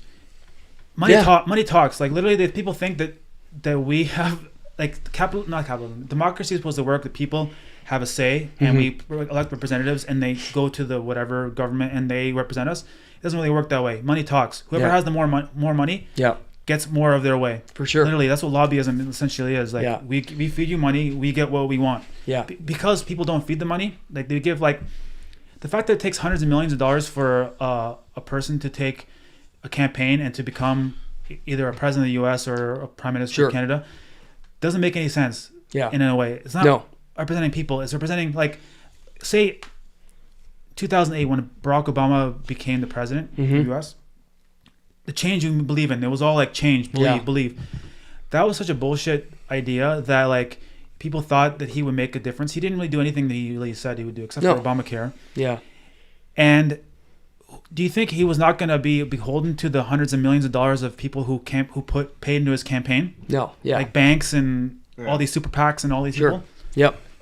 They're the ones who are getting their way, not the people. Yep, absolutely. So what do we do with that? That's just something that we built in the system. We actually haven't changed it ourselves. We can change it ourselves. But we don't want to, though, because we're mostly complacent and just keep complaining about it. But I think the big thing for that to change, and what a lot of people overlook, if they want things to change in the federal government, a lot of people need to start focusing on local elections. Yeah, I agree. I agree a lot. The mayor, and because it's those people that eventually, work their way up to run in these federal elections, and no one gives a fuck about these local, regional elections. And that's where all your money really goes. It's the property tax and everything to your area. And if people start focusing more on that, which no one really does, they would elect someone that was one of them, because usually that's how the local election starts. Just one guy that lives there wants to change his community, instead of these people who have been just born from money and just get a spot in these federal, parties.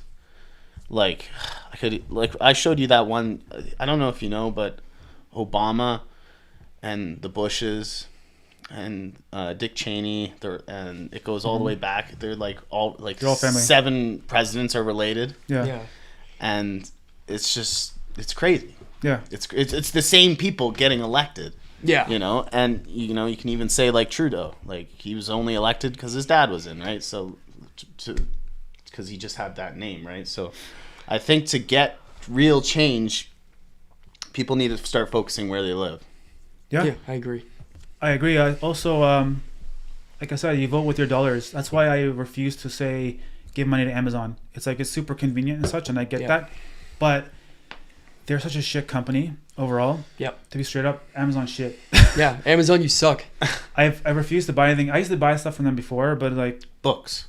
When it was just books. Not even books. Just like it's just like easiest convenient place to get some things. Yeah, like this. Certain things. $10. I got this on Amazon, and like, am I gonna drive to Walmart to get it? I'm not. Like.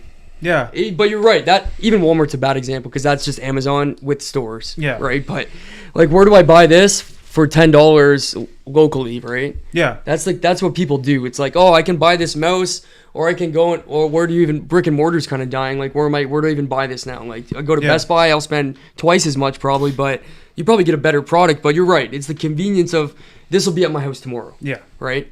And I agree. Amazon's a fucking nightmare of a company, and it's almost. It's too big to fail now. Like, in a sense, it almost can't fail because there's so much money coming in and out of it, and they've just built this institution. Yeah, but you vote with your dollars. Like, I refuse to use it, therefore I'm not giving them my dollars. No, and that's true. Like, say if there's 390 million Americans, if nobody spent money at Amazon, they wouldn't exist. You're right about that. That's what it's supposed to be. And like in 2008, when say in America they bailed out the banks because of the mortgage swap lending crisis, or whatever was going on.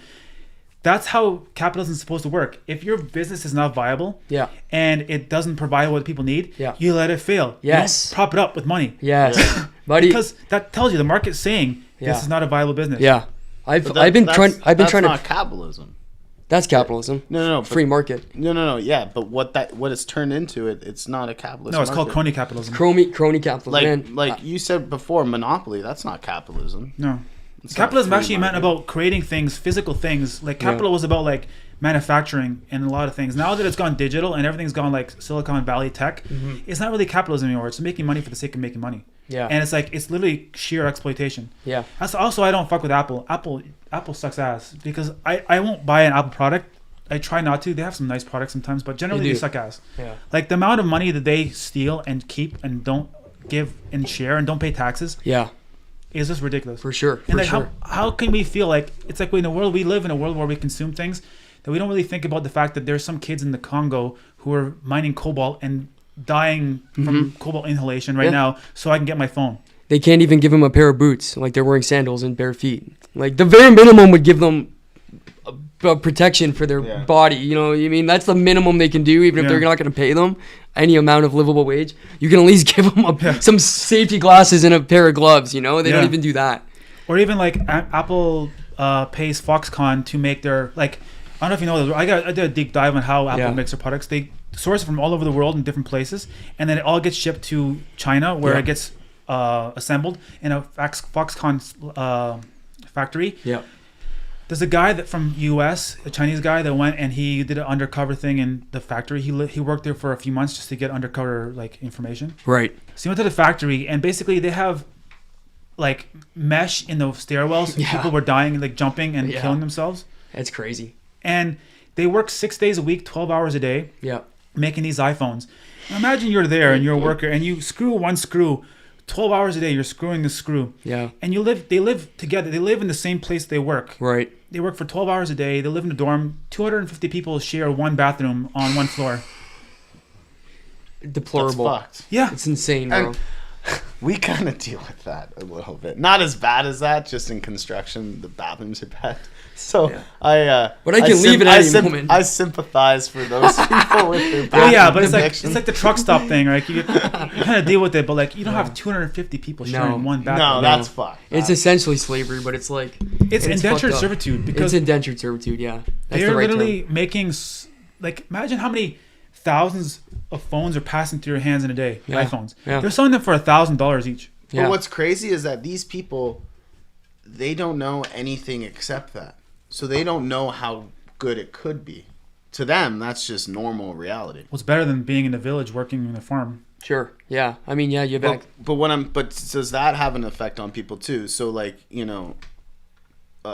could say tribes in like the Amazon and stuff, they live at a lower level, like way lower level of poverty than we do, but they like, all the social media, the drug, trying to prove yourself. They just live with a family in a village and they seem happier. Way happier. But they can't go to the grocery store. They work, but they're also probably a lot healthier. So it's like, I think if they don't know what they're missing, are they, you know what that means? Like, if they don't know what they're missing, then are they really that worse out? Yes and no, but slavery is still slavery. Yeah, like, for sure.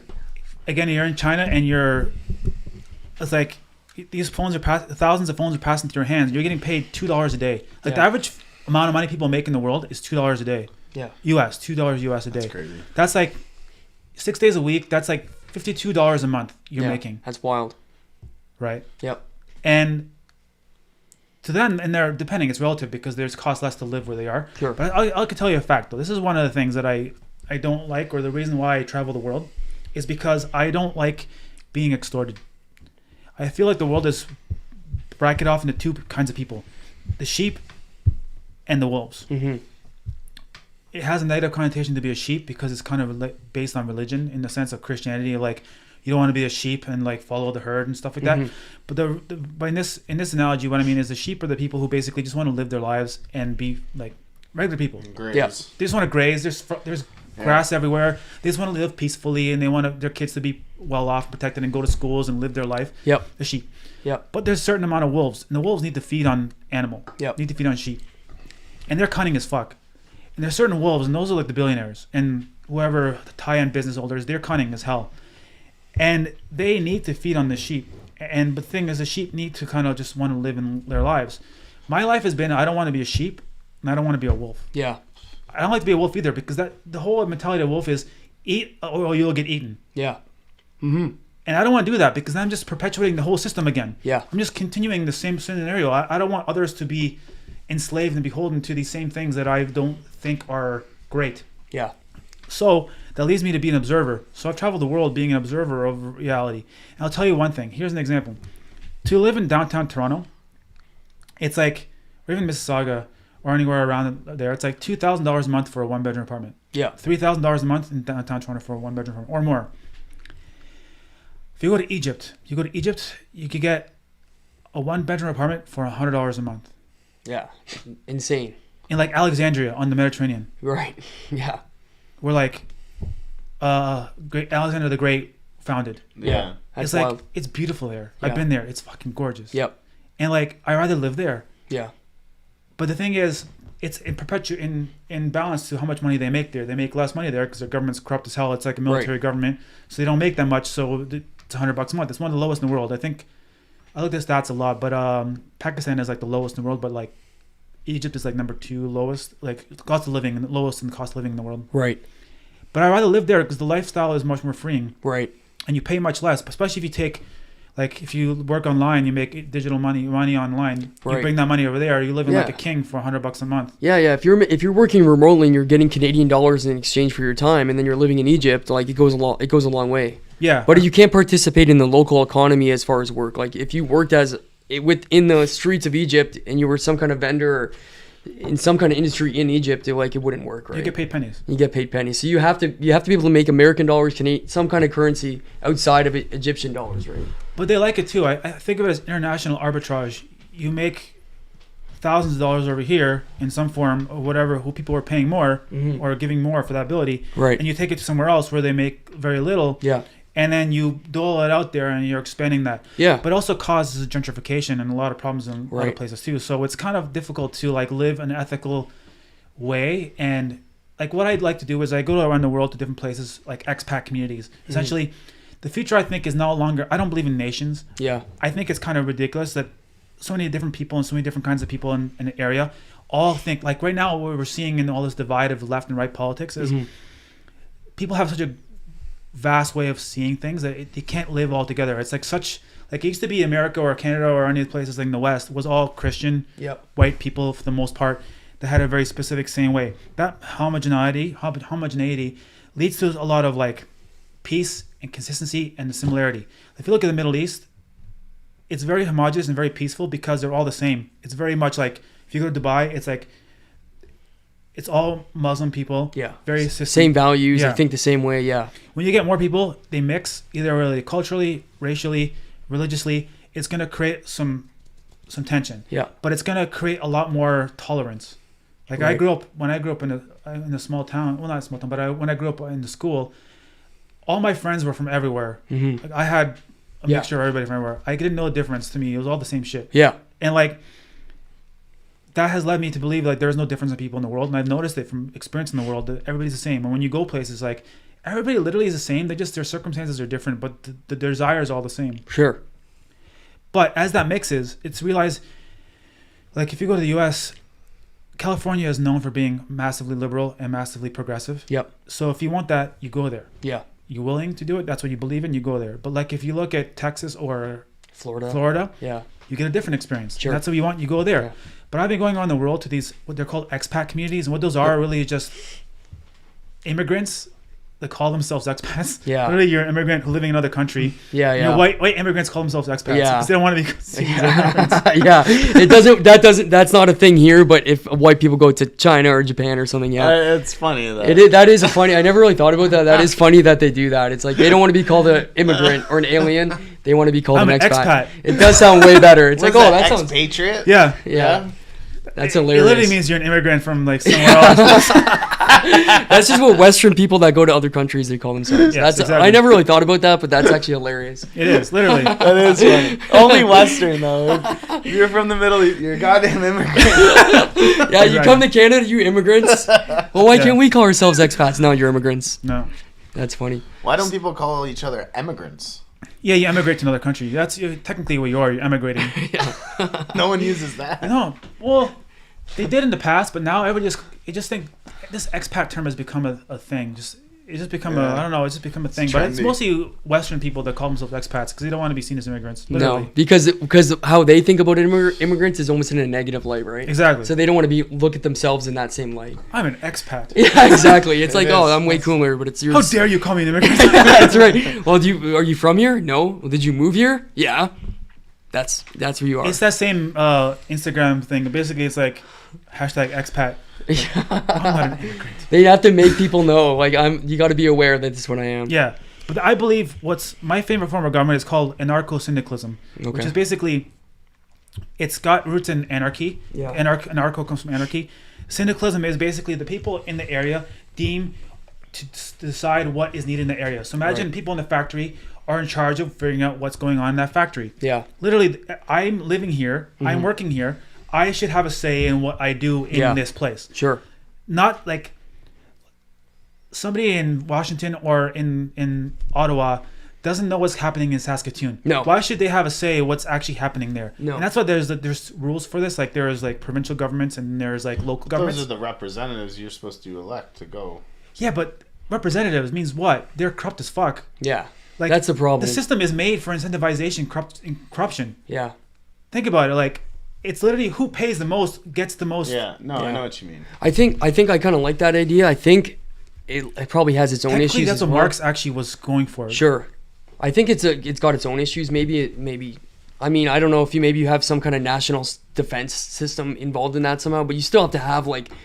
I'm a small government free market kind of guy, right? But you still need like in that system. So the communities kind of decide everything for themselves, right? It's kind of what it is. You still have some kind of overarching larger government that handles self-defense and stuff like that. Or not self-defense, national defense. Like, would you still have a Canadian armed forces or United States military? Because like, what's stopping somewhere like China just to say, oh, you guys don't have a national, you don't have a federal government. Like, well, okay, we're gonna just come in and take your shit.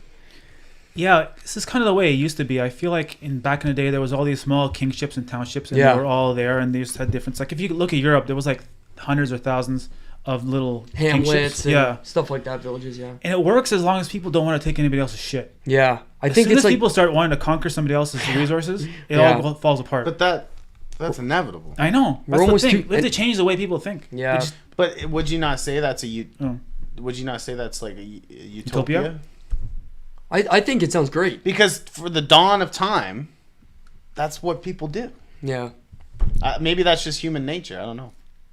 Sort of. I went across the world in different cities. Like I've been in small villages and small communities and small areas, like between 50 to 300 people. And they live relatively peacefully. Yeah. Until nobody that I've known of has come. But imagine somebody else comes and just wants to dominate it because they want the resources. Right. It generally doesn't happen, and they live pretty peacefully. Yeah. But then, if you have something that someone else wants, how do you stop them from taking it?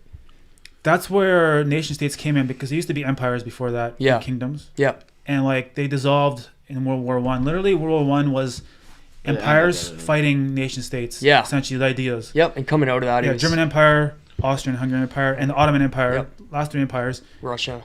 After that, and the Russian Empire, at the end of that, all empires were gone. They all dilapidated then. Ottoman Empire disbanded, became Turkey. There was a Russian Civil War, and it became socialist, the Soviet Union.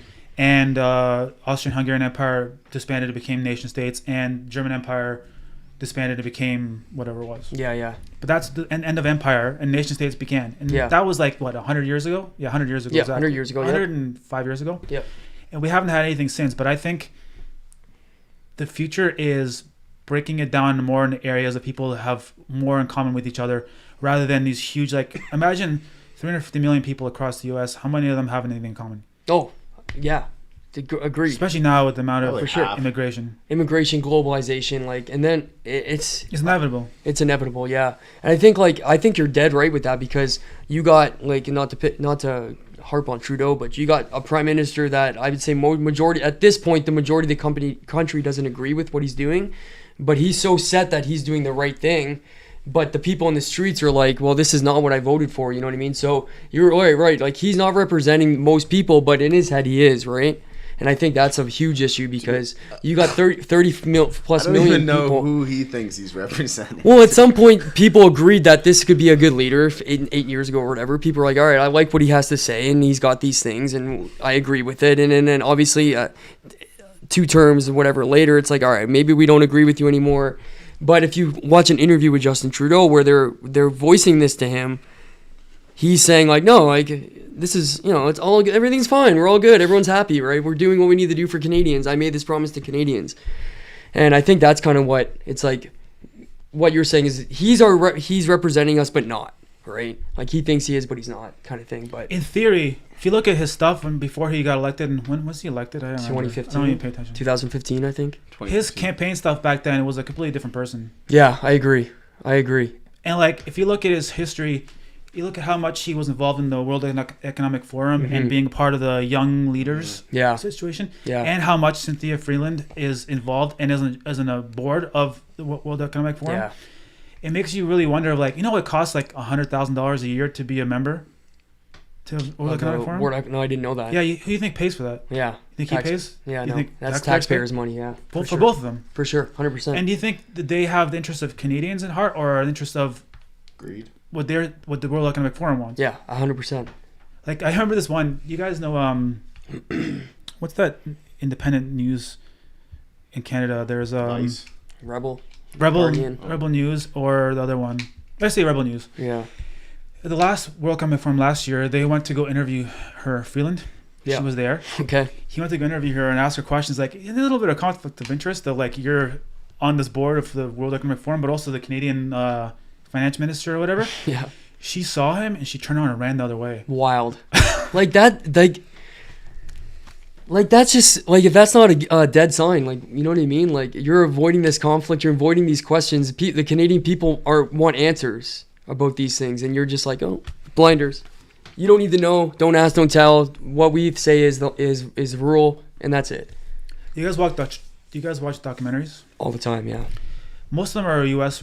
based, but there's this one really great one from many years ago called "Oh Canada, Our Bought and Sold Out Land." Okay. Have you ever seen that? No, one? I haven't seen that. No. I'll watch it though. I'll watch it. It's really good. Is there animation to it? Some. I think it's mostly just interviews, but it's animation a little bit. Okay. It goes, "Oh Canada, our bought and sold out land." No, I didn't see that. Anyway, he interviews politicians literally. In there he interviews who was the liberal politician that was like in between after Trudeau, Paul Martin. Yeah, Paul Martin. He interviews Paul Martin. He interviews Jack Layton before he died. NDP. Yeah. He interviews who's in charge of the Green Party? Oh fuck! Elizabeth May. Elizabeth May. Oh, he interviews her. Yeah. And he gets to the real core of it. Paul Martin was spinning like a motherfucker. He was like constantly like just like making shit up. It was just like what he asked him, what about this? He's like no. He's like talking in circles, literally. Yeah. Fucker. At that point, when he became prime minister, he had to let go of one of his businesses, which is a shipping company which he was running, which has also been funded by like the Canadian version of the Rockefeller family. Sure. And that shipping company was, after he was prime minister, they found that there was like 100, like I think it was 100 pounds or 100 tons, I can't remember, of like cocaine strapped to the bottom of the ship, being put into the port. It's like, how would his family or the owners of the business not know about this? Yeah. Are they in cahoots? What's the point? Yeah. But he talks to other people like Layton and Elizabeth May, and what Elizabeth May said was really interesting. She said, our country has a credit rating. Our credit rating is with the World Bank or with the Council of Foreign Relations or with these other international bank conglomerates. Yep. We have to do what they ask or our credit rating is impacted. Like, they literally stipulate what we need to do to keep our credit rating up. Basically, and stuff like hospital beds, amount of hospital bed vacancies and stuff like that was they dictated to get the loans. That's crazy. And that is like, this organization is actually more in charge of what policy is happening in a country than the country itself. Yeah, that's insane. I didn't know that. That's an insane fucking thing, man. Happened in Jamaica too. Like, when Jamaica became independent, they needed money, so they went to the IMF, the International Monetary Fund. Yep. And the International Monetary Fund was like, hey, we'll give you money, yeah, but first, because they needed to build their country after becoming independent from England. Yep. But they were like, you need to do this, this, this, and this. Yeah. Otherwise, we won't give you money. And then you're kind of screwed. You have the money. You got to get money. You got to do it. So what they did is they had to build these international tax haven factories that basically these international conglomerates can have these like slave labor encampments where they're basically not tied to the country, where workers literally have to leave their country, Jamaica, to go into this slave labor encampment, which is international waters or international whatever, so they can extort the people. Crazy. They have to do that, and to the point where they basically, Jamaican farmers can no longer sell milk because the milk that they were getting from Florida was cheaper than the people getting the milk from the farmers in Jamaica. Oh, that sounds like Canada with a Canadian club. Yeah. That's crazy because now they're just like, that's a whole industry of dairy farmers that were in Jamaica that just killed off, right? They literally had to dump it in the streets because they couldn't sell it. That's fucking insane, bro. That's crazy. And these international tariffs is a globalization that is basically run like, you ever think to yourself, how is it easier and cheaper for me to get strawberries from China than it is to get strawberries from Down the Waterloo. road. Yeah. I know. Yeah. It's because they're extorting the shit out of these people getting paid pennies over there, and they can get on a boat and go from China to Europe, get packaged somewhere in Europe, and get on another boat and come over here and still be cheaper than paying somebody here a living wage. Yeah. And you know what? I was thinking about this as you're talking. I'm thinking about this credit score thing. The credit score thing really only matters if you need money from these organizations, right? I think Canada's in the position where we shouldn't have to borrow money from any of these organizations. Like, we have so many resources and great infrastructure and all these things. Like, we should not have to take loans from, you know, if we do things properly, that is, and that's obviously not happening at this moment. But if we run the economy a little better and we do things properly, we shouldn't have to take out large scale loans from anybody, right?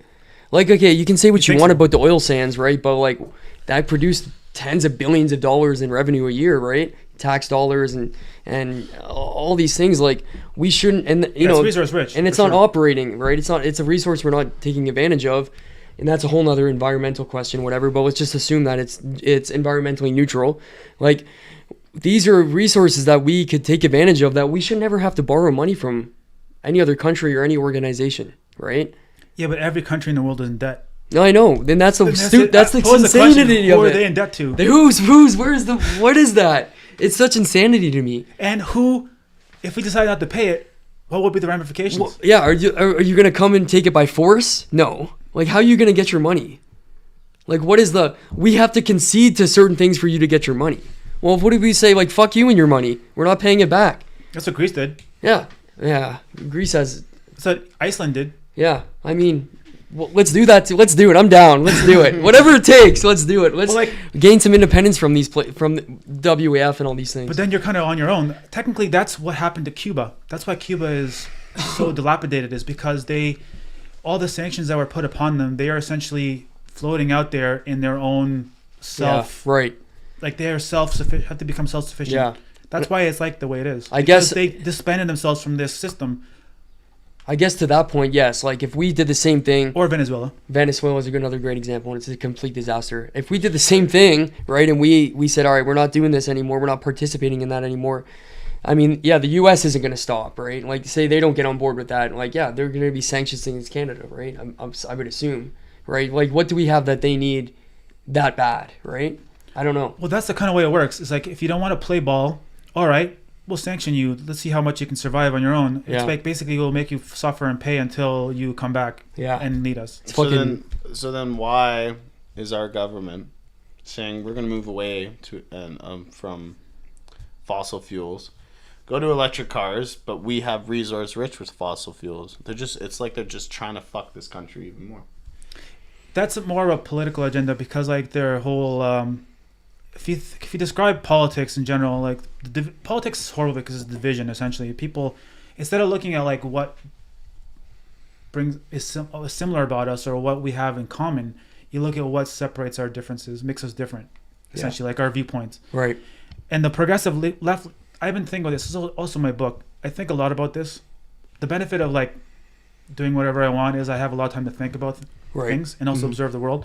One of the things I noticed is progressive people, hardcore on the left, which I am generally more towards progressivism in the past than now, but in general, is the idea that everything has been broken and new ideas make everything better. It's about dump the old, it sucks, we'll get new. Right. Yeah. I have this great idea, it could be so much better. Conservatism on the other end is more like everything used to be great and now you're fucking it up and breaking it. Right.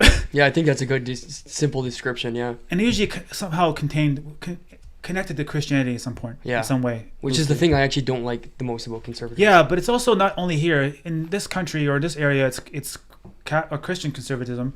But in other countries, it's also related. Like in India, it's Hindu conservatism. Yeah, right. It's related to religion in some forms. Of like, things used to be great, and now you're making it worse. But the problem is, it's actually much more nuanced than that. It's a little bit of both. Things can get better. things weren't only great before. Like, who are they great for? Because like even in the U.S., like Trump's slogan, "Make America Great Again," MAGA, right? Which people hate. Right. Who was it great for? It was great for certain people. It wasn't great for everybody. Yeah. But there was a time middle class where America was cooking, and it was great for a lot of people. From 1945 till 1971. Yeah. There's a reason why 71 specifically, but that was a cooking time where there was lots of stuff. Middle class grew, manufacturing grew, many jobs. There was a lot of people who You don't think after World War One, middle class? There was a period of time, roaring 20s. Yeah. Interesting thing happened in World War One. After 1919, when the World War One finished, there was a roaring 20s that happened. It was a massive amount of growth. This introduction of the stock market. Yeah. Yeah. Massive, great benefits. It happened actually after 1913. 1913, the Federal Reserve Act that was passed in the U.S. J.P. Morgan. Well, lots of bankers, they really wanted it. U.S. fought off having a central bank for lots of years. There was actually the first Bank of America, second Bank of America, and it happened from the 1800s. The U.S. needed money. They didn't want a bank. It's all written up. It's very clear. Yep. But they said, okay, and they gave it a charter, though, of only 10 years. At that time, a corporation needed to have chartered by the government to exist. So the U.S. First National Bank had a 10-year charter or 20-year charter. The Second National Bank had a 20-year charter. This is all a lot of the wars were fought after, actually. Right. But they needed financing. That went through, and then eventually 1913, a bunch of people, there's a famous Jekyll Island kind of scenario where a bunch of bankers got together and decided to put this through. They passed it through the Federal Reserve Act on December 25th, 1913.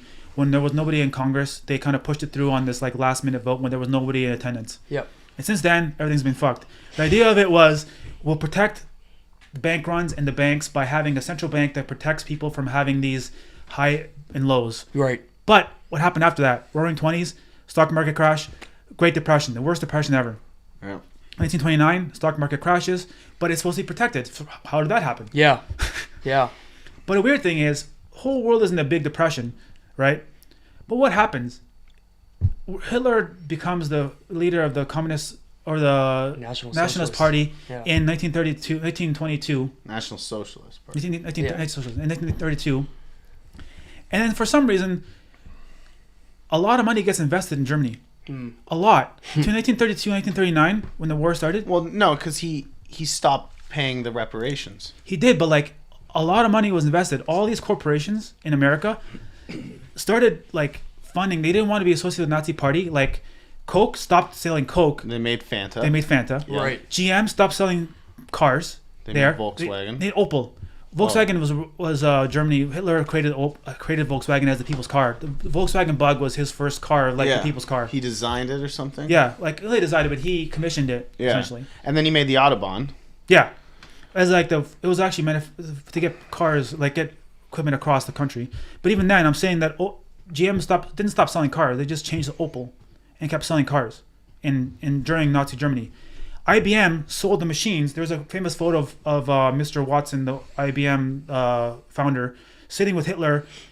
He gave all the machines that were used to count all the slaves, all the internment, like the Nazi camp, the concentration camp, Jews, and others too, but in the concentration camps. He sold all the machines that they used to count and do the logistics of all the Nazi camp survivors, or not survivors, but like casualties, prisoners. So they just changed, and they started investing. Like the money left America, and it had to go somewhere, and it ended up getting funneled, in my opinion, into Germany at that time, because it was growing because of a war economy at that time. The thing is, he wasn't supposed to get any money. At the Treaty of Versailles, there was a stipulation of like they wouldn't have only a certain amount of tanks, only a certain amount of equipment. Right. But yet he kept growing his army, and they just kind of looked the other way. At that time. Yeah. Well, he took Austria, and he said, "I'm taking." Later, He's already for years at that point was already like accumulating war. But they didn't say anything because they were like, well, we were once German, so they speak a lot of German there. So then they gave him that, and then what did he do? He took what is beside Poland? Czechoslovakia and then Poland. No, there was a country right beside. He took a place in Poland, and they were like, okay, whatever. And then he invaded Poland right after that. He took like a place up here. I forget what. Not Luxembourg. Maybe it was. No. It was Czech or Slovakia. Was it? I think, yeah. Okay. And then they declared war on him. But he also stole all the gold in Europe. That's how he financed things. That's why always since the and that's why I say why the U.S. has the largest gold supply. what I think is in West and East Germany, they fucking took it all back. Yeah, well, there was a thing actually during World War II that the U.S. said basically we'll become a storehouse for all your gold, and a lot of people sent their gold to the U.S. as safekeeping because of Nazis. Right. So it was like a safe storehouse at that time, until 1971 when things kind of went to shit. Because there's actually a great website like what exactly happened in 1971. What the hell happened in 1971.com? Okay. 1971, Richard Nixon changes the U.S. economy and says we will no longer be on the gold-backed standard. Yeah. We're going to fiat currency. Didn't say fiat currency, but we're going to non-backed currency. Yeah. But speculators, this is better for us. But guess who was the one who advised him on that? His Secretary of State. I don't know, who is it? And you think? Who do you guess who it was? What? Secretary. Very interesting person that was probably famous for being a big piece of shit. Let me think here. His Secretary of State? Yeah, 1971. Nixon. Oh, yeah? Okay. Was that the Watergate? Before Watergate. Who was the Secretary of State? Anybody? I don't know. Famous name. I don't know. Yeah, I don't know. You got to tell us. Inform us. My dad hated this man. Henry Kissinger. Oh, okay. I don't know who he is. You don't know Henry Kissinger? No. He has a great quote. The U.S. doesn't have any friends or enemies, only interests. Yeah. That's very telling. That's awesome. Yeah. It's a lot. It's just like, and this is why a lot of people just are, like you said, sheep, blinders on, because this is like a lot of information that just tells a lot of truth. It's so like really telling about, people don't want to think that they live in this kind of world, right? They're good with just, oh, things are good and we are the good guys and this is all good and the government would never fuck us over and all these things. That's what the progressives count on, right? Feed them that and then they leave you. Yeah. And that's like that. That's like, it's overwhelming, right? It's overwhelming to hear all these different things, and especially if you've never heard of, like if I went to my parents if you told all this to my parents, right? Like they're great people, smart people, but they're in their 60s and they're not on the internet like that and they don't know all these things, and it's just overwhelming for a lot of people to hear these things and be like, oh, this is all going on all behind my back for the entire history of this country or the United States. And it's a lot for people to handle. And that's why people like to put their blinders on. Yeah, it's also, everything's so nuanced. It's not so, they make it so black and white, especially in the media. It's like good, bad. Yeah. Like in the Ukraine thing, it's very complicated and a long history. Yeah. It's not so clear cut. It's a lot of nuance, but it's much easier. I was actually in Egypt when this happened, but like, it was COVID, and all of a sudden, one day, we must back Ukraine. Yeah. And it's like, they had it ready. They were ready to like be like, good people back Ukraine. Yeah. But it's like, it's much more nuanced than that. It's like, what their business is going on. The fact that there was a coup that happened earlier in like 2014 and all the stuff that happened. Like, there's Victoria Nuland talking about how they spent like 13 billion. There's a video of her in like, in 2014, Oliver Stone had a documentary called Ukraine on Fire, and even then he was showing a video of Victoria Nuland, the Undersecretary of State in the U.S., was talking about how we've already spent $13 billion in Ukraine at that point on pre-election 2013 election into their business goings. Yep. And the audio of her talking to another guy, I forget his name, and they're talking about who they're going to decide to be the next president of the Ukraine. Yep. At that point, and it's like, that was like the sloppiest coup and they've had going on. Like the CIA has done, like, have you seen the options? Seen how many hundreds of countries the CIA has couped over time? Yeah. This is like the sloppiest of their coups. And yet, even then, the people still just so much like, all the COVID people just went to like, a good person backs the Ukraine. Putin, bad. Yeah. He is like, what do they call him? He's like Hitler. Zelensky's like Churchill. Yeah. Let's make this narrative. Yeah. Give them money. Yeah. Like, I know Ukrainians, and they're very nationalist, but it's like such an easy, they will go with that because it's such an easy, digestible narrative. Yep. But the reality of it is, I've been to Ukraine. Yep. It's an interesting place, and it's got a lot more going to it. Russians are interesting people. They're very Orthodox Christian, which is my dad's father's side of the family. My family is like half Catholic, half Orthodox Christian. Right. So it's like, it's a lot of like nuance and history there. But nobody can understand that, especially Americans who don't give a shit about what's going on, or even Canadians for that matter, what's going on actually over there. Yep. And it's much easier just to feed them this like propaganda. I feel like there's so much propaganda in these days. What I want to end on saying is this: you don't have to live it. What I realized this 20 years ago, essentially, I found it to myself, there's got to be a different way. So I decided to basically say, like I said, I don't want to be a walking wallet. Yeah. I'm just going to go out and live different ways. So basically, I've gone around the world to different places and helping people in whatever way and exchanging my help in various capacities for living expenses. Right. Basically, my bills are $15 a month. Yeah. And I learned at that level of, when I was 18, when I listened to Tyler Durden saying the things you own end up owning you. Right. I realized I don't want to be a debt slave. Yeah. And there's actually this old pottery of the I think 150 BC. It's a pot, and it shows people working in the fields as debt slaves to pay off their debts. And I was like, I don't want to be that.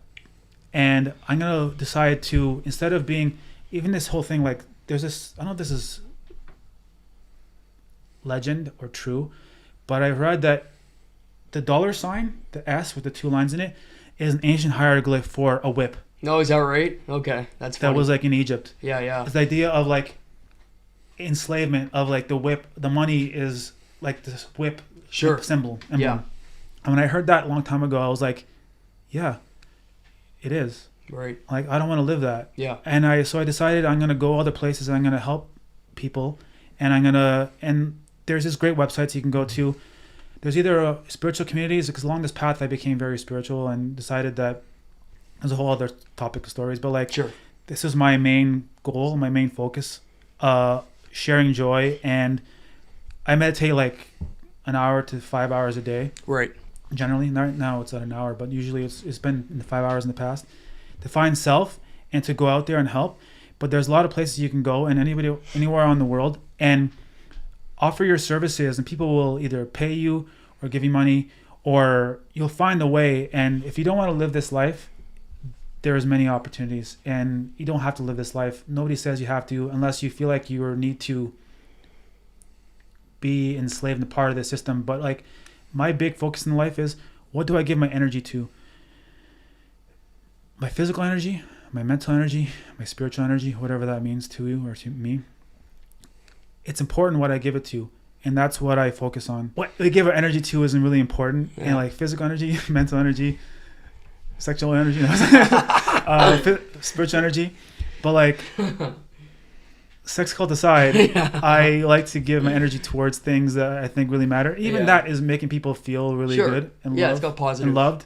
Positive stuff. As long as you don't abuse it in any way, or abuse or like take advantage of people. It's like, what do you want to give more into the world? What do you want to see more in the world? And what I want to see more in the world is people who are free, and people who live their lives in the way that they want, and what is valuable to them. And I don't think living this way is what people actually want. Like, no. If I think of the world and I think of life, I think of animals, or I often think of the sun. Like, the sun just does its thing. It just emanates energy.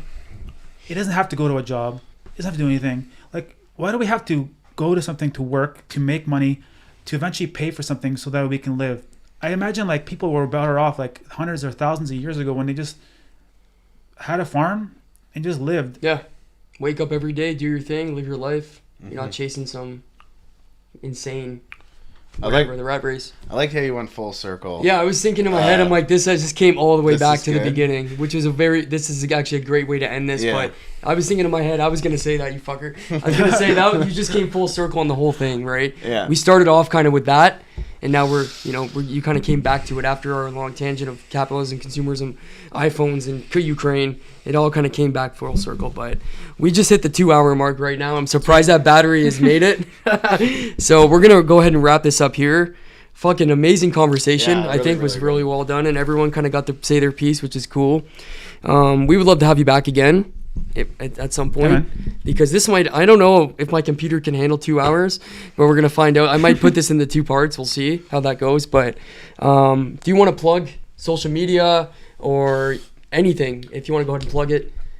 Sure. I'm Andre Galactic on all the things. I have a number of YouTube channels. I am also, there's so much other things, but I have I'm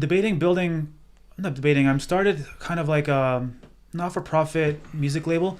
Music labels screw over the artists massively. Right. I'm a musician myself, and I have one channel called Galactic Vibes where I do like soundscapes, meditation soundscapes, but also I'm I'm looking on signing 2 or 3 different artists, some friends of mine that I Cool. want to sign to.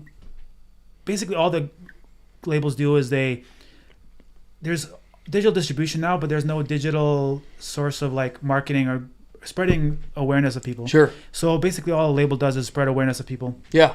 So I'm building that. That's Galactic Vibes. I'm working on a whole Galactic themed brand overall. So I have Galactic Vibes. I have my Andre Galactic, but I also have other channels Okay. as well. I'll get you to Find write those. them down and I can throw them on the page, Yeah, on sure. the description and stuff. And generally, yeah, I'm writing my books, which are coming out eventually, probably within the next year, some point. So I'm gonna self-publish those to answer your question Cool. earlier. Yeah, that was part of the question. There's many yeah. means to do that. There's like either Yeah. on websites or just making your own website, or also like there's places like bookbaby.com Sure, where you yeah. can self-publish easily. Cool. Or Amazon, of course. Amazon Kindle. Again, if you want to deal with that, I think I might not want to. Yeah, Fuck you're not Amazon. allowed to. You're not allowed to. But like, if you're not there, you don't exist. It's No, kind I of- know. It's what we said earlier, necessary evil. Like, you got to participate. No, right? fuck that. No, Yeah, that's what you- fuck you, Amazon. You can't buy this book on Amazon. My favorite story is Amazon. There was a factory and there was a fucking tornado coming at the factory, and people went outside to look and be like, "Oh my god, there's a tornado!" And the managers were like, "Get back inside, get back to work." Yeah, wild, man. You're on. That's- They have like they're minute by minute. Yeah, crazy. Yeah, you're cut. You can't keep up. See you later, bud. You Yeah. hurt yourself. See you later. Yeah. Yeah. It was nice talking to you, dude. You too, man. Yeah, it was great. It was a Also, good also obviously check out at Dev Laughs, Yeah. Devin Laughs, Raised by at Comedy. Raised by Follow Comedy. the page. Go check them out. And until next time, guys, I'm Davey on everything, and we'll see you guys next time. Big G's, no design on my jacket. Work hard, now I'm changing my bracket. Talk tough, we ain't in that racket. Dogs came in, you know how to stack it. Don't take it wrong, but I'ma need my ends though. I got tigers on my chest like Kenzo. Rail came, yeah, he putting that Benz though. Carol's here, man, you know he stay 10 toes. Big dog, man, you know I ain't worried. Bent up, so I'm talking real slurry. Got a blast, bro, I'm always in a hurry. Big Drake, shooting dirty like Curry. Take a yerky, yeah, you know he stay passed up. You don't catch him late night, then you asked out. No, Unc real, how to put the E-class up. They like, X nigga, how you take the fast route? 2018, it was me and Big